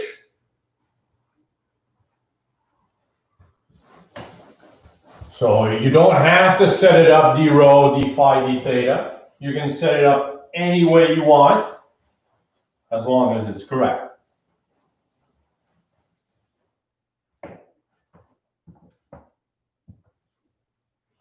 Let's integrate, see what happens. Antiderivative with respect to phi, 1 over 5. I keep saying phi, but it's rho, right? 1 over 5 rho to the 5 from 0 to 3, leaving the others as constant. Sine squared theta, sine cubed phi, d phi d theta. And so that, let's say that that is 3 times 81 over 5. We're integrating sine cubed next.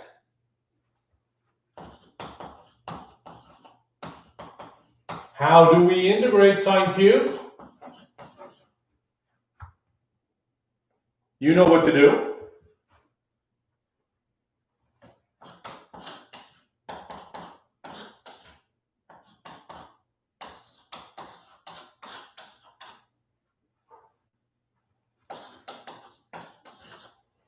Sine cubed, I'm going to split that up into sine and sine squared. And sine squared I'm going to rewrite as 1 minus cos squared.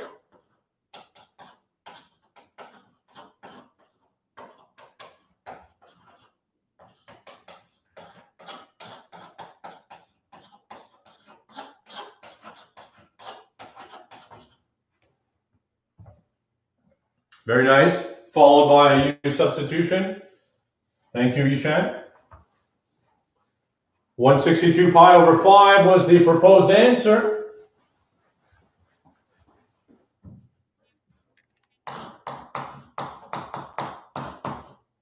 Let me just write it here so we don't forget. That's what we're expecting if we hadn't made any mistakes in the polar coordinate situation. So it was suggested u equals cos, du is negative sine phi d phi.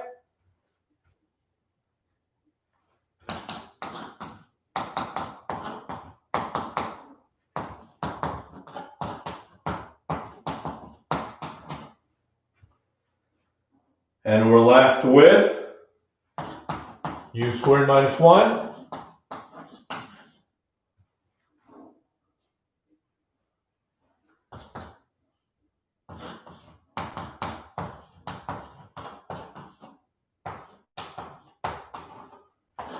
And that is 1/3 u cubed minus u.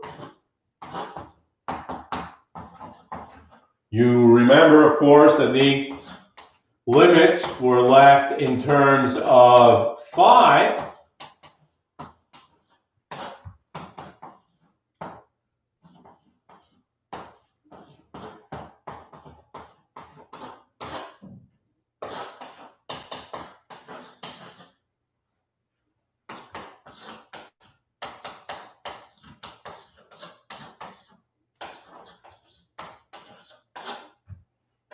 Cosine cubed, well, cosine of phi is -1.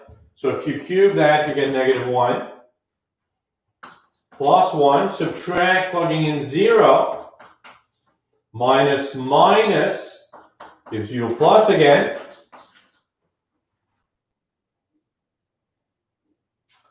So that is 1/3 plus 1/4.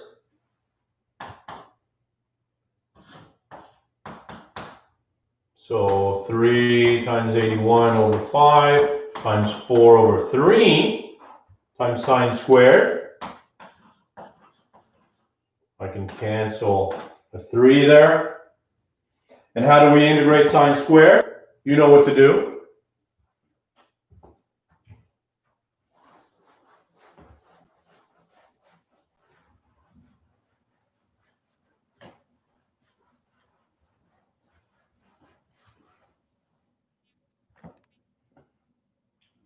You know how to integrate sine squared? Well, that's 81 times 4 over 5. Sine squared is 1/2. 1 minus cosine 2 theta. So that's 81 times 2 over 5. Right, these cancel out. And we're left with theta minus 1/2 sine 2 theta between 0 and pi. 81 times 2 over 5. Pi, sine of 2 pi is 0. Sine of 0 is 0. There we go. 162 pi over 5. Exactly as expected.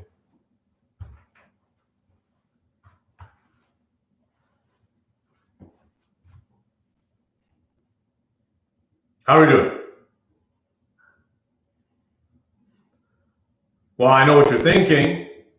This was much longer than polar coordinates. Why bother? Well, in this case, it happened to be longer. In other examples, it's going to be shorter. Again, this polar coordinate / cylindrical coordinates or spherical coordinates are just there to help you. You didn't need to do anything. You could have integrated with respect to x, y, and z. That was still a possibility.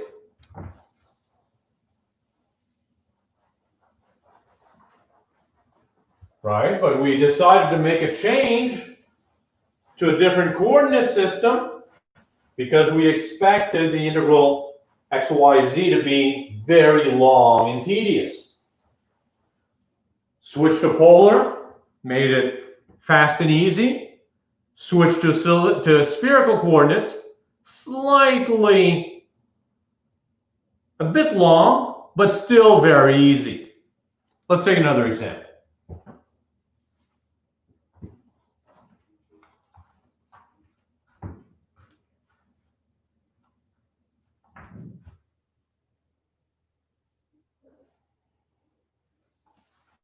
Questions before we do so?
There it is.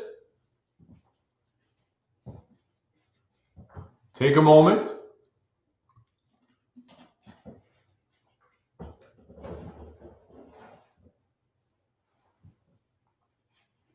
And graph that. I feel the camera might be dusty. Is that better? Difficult to say.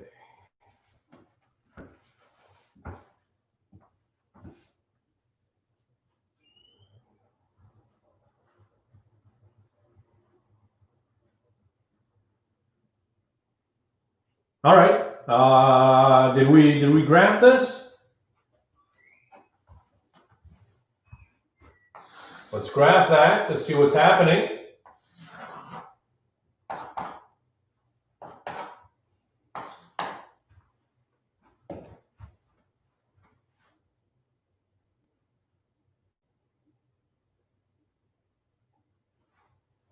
Let's start with that. What is that? Let's graph it in the xz plane when y is 0. Z is just square root of x squared, which is the absolute value of x.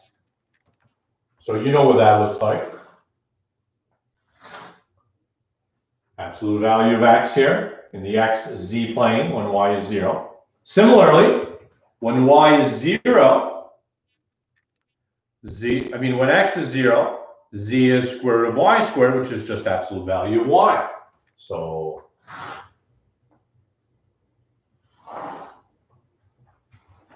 and then you put these together via level curves. X squared plus y squared equals c squared. So just circles.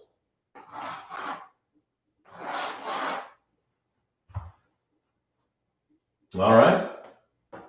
So you have this cone business.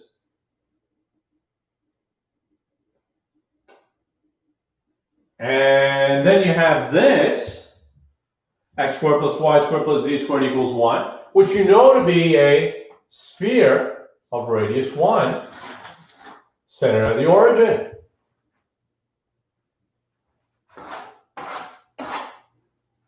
And then you have this other sphere, center of the origin, a sphere of radius 2.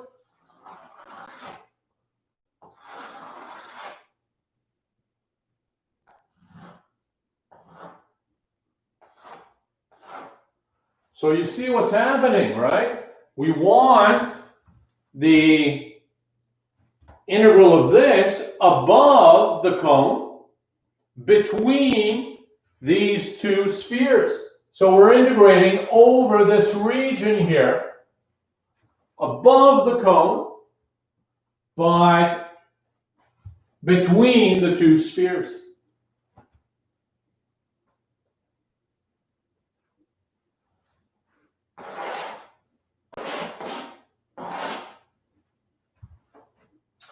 That did not bring anything to the picture at all.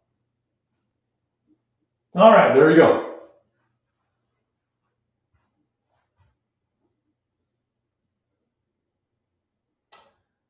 What do we want to say here? Observe that if we tried to set up the integral in terms of x, y, z,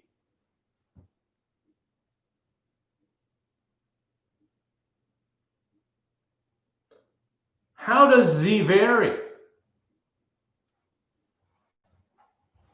Well, z would go from the smaller sphere to the larger one for a while until you hit this point where it would then go from the cone to the sphere. And same on the other side, right? When you hit this point, the z would go from the cone to the sphere. So if you try to set this up, dz, dy, dx, say, you have to split it up into 3 pieces. Seems like a lot of work, too much work for us. So setting this up, dz, whatever, 3 pieces, and we haven't even integrated yet. Plus, look at this. Do you really want to integrate that with respect to z? I'm sure you do not. Because this is going to call for a trig substitution, a lot of work. And same if you set it up with respect to x first or with respect to y. So I think that these possibilities exclude themselves immediately because it's going to be too much work. And you and I know that we don't want to do too much work. So really the only possibility left is spherical coordinates. How can we describe this using spherical coordinates? Can we describe this using spherical coordinates?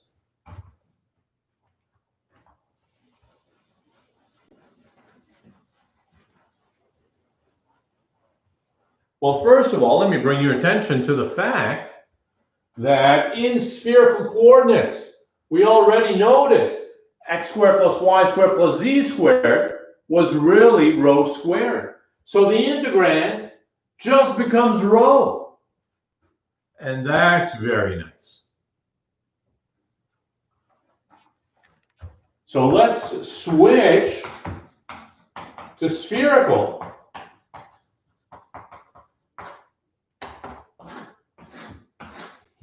This becomes the square root of rho squared. Jacobian, rho squared sine phi, d rho, d phi, d theta.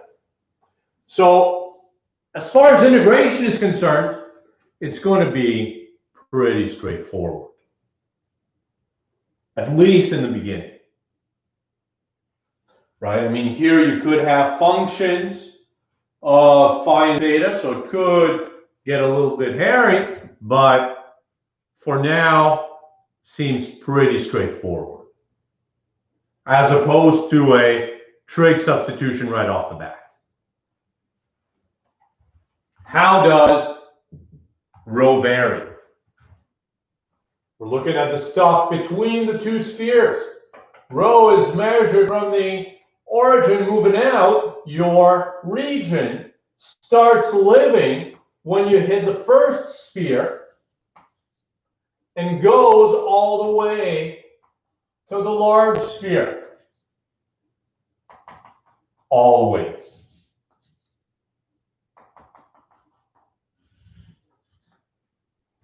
So rho goes from the small sphere to the large sphere.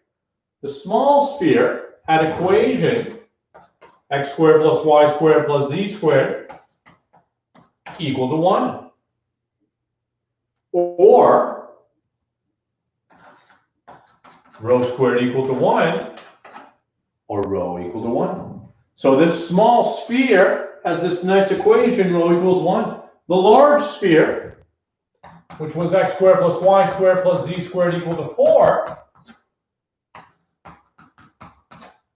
has spherical coordinates, rho squared equals 4, or rho equals 2. So as Yishen suggests, rho is going from 1 to 2. Very nice. Very nice. So the integration with respect to rho is going to be very straightforward. And then the integration with respect to phi is going to be very straightforward as well, because this is going to be gone. There's no new function of phi happening. So now let's ask the question, how does phi vary?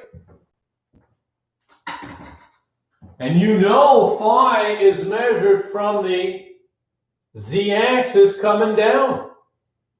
So how far down do you have to go?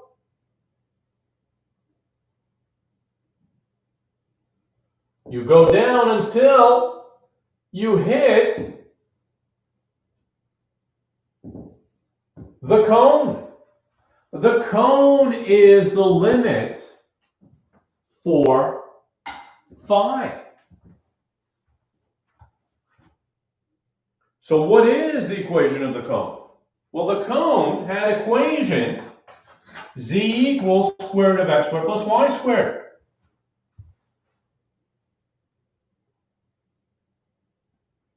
So what is that in spherical coordinates? Z is rho cos phi. X is rho cos theta sine phi. And y is rho sine theta sine phi.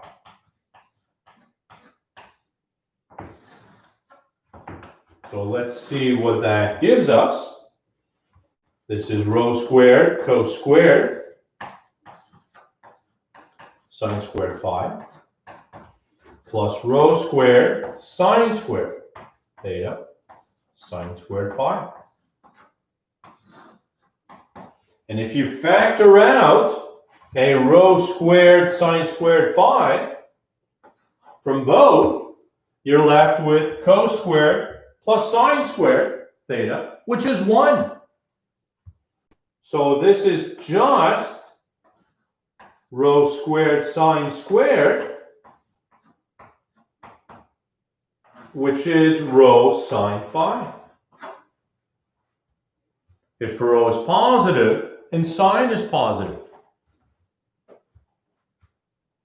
So we really have rho cos phi equals rho sine phi. The rho's cancel out nicely. When are sine and cosine equal? Sine and cosine are equal at pi over 4. This cone has equation phi equals pi over 4. Imagine coming down an angle of pi over 4 and then spinning that around. This is going to map out your cone. Spinning that around with respect to theta,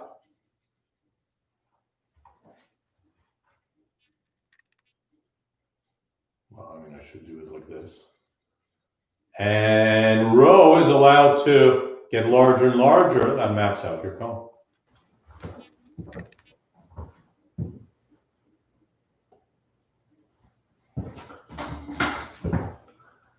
Yushen is asking in the exam, do we need to show the step, or we can just look at the line y equals z and the angle is pi over 4? But what if this misled you? What if you had some other shape where in the yz plane you had y equals z, but elsewhere it was different? It could mislead you. Where did the cosine phi come from? It came from here. This was the equation of the cone, and we translated that into spherical coordinates.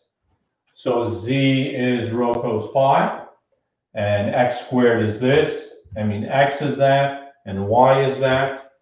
So there it is.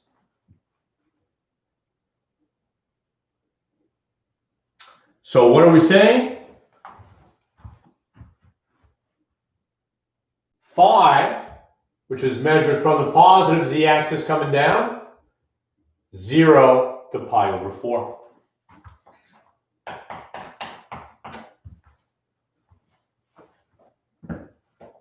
And finally, you want to hit everything, right? This is a 3D object here. You want to hit everything, you need to go 360 degrees around, 0 to 2 pi.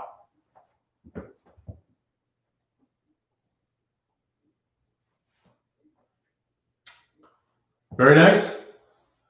There's no theta here anywhere, so I can integrate with respect to theta. This is rho cubed, whose antiderivative is 1 over 4 rho to the 4.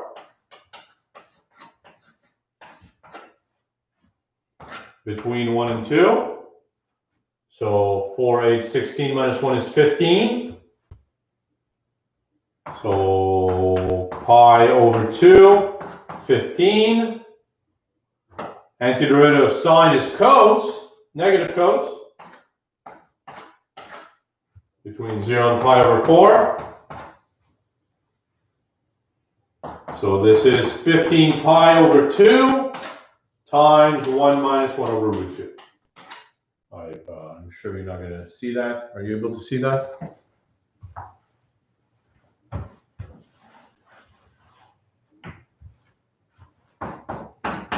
(15 pi over 2, 1 minus 1 over root 2).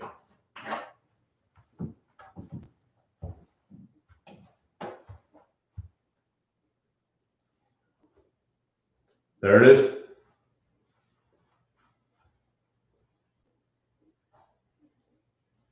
How are we doing?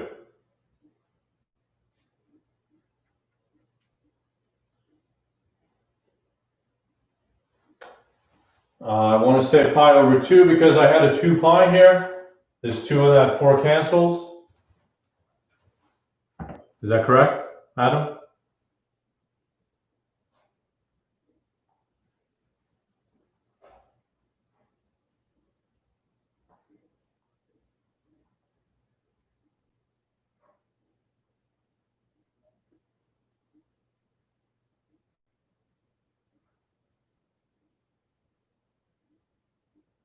Very good. How are we doing with this, folks? Questions about cylindrical and spherical coordinates? Anyone?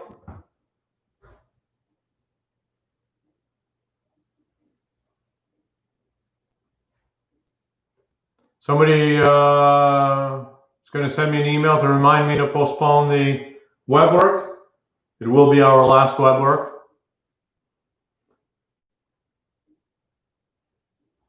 On Monday, which is our last class, well, as you know, phi is measured from the positive z-axis coming down. So here it starts off unencumbered, and the only place you stop is when you hit the cone. So this is phi equals 0, and it comes down until you hit the cone. So it starts on the z-axis. This is phi equal to 0, and then you come down. Lyra is asking what we're going to learn on Monday. We'll maybe do a few more examples of that. I don't know. We'll see if we have any questions as far as that's concerned. We're going to do other changes of variable. In double and triple integrals, we'll see some nice things that come up naturally. And then maybe we'll discuss curves a bit to get you started on the right foot when you do advanced calculus. Will the final have more questions than the midterm? Well, as you can imagine, I have not written the final yet. It's only next week, right? And it's actually due tomorrow, so I'll probably get started on that tomorrow. I'll probably come up with 7 questions. 7 questions sounds reasonable for the final. Will improper integrals and multiple integrals be included on the final? The book did not really discuss them, right? I mean, it's the first time I'm using this book for this course.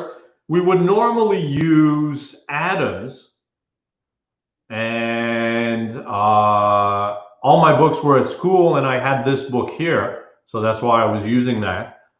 I was surprised to see improper integrals were not there.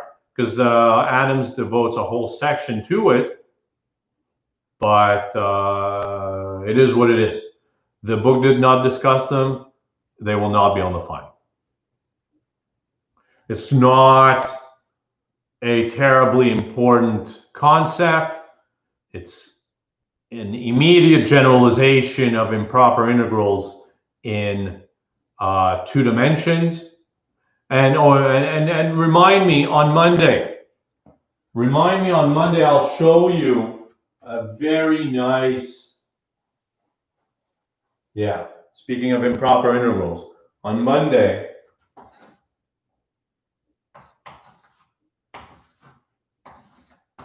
if somebody reminds me, we'll work out this integral. It's a very nice,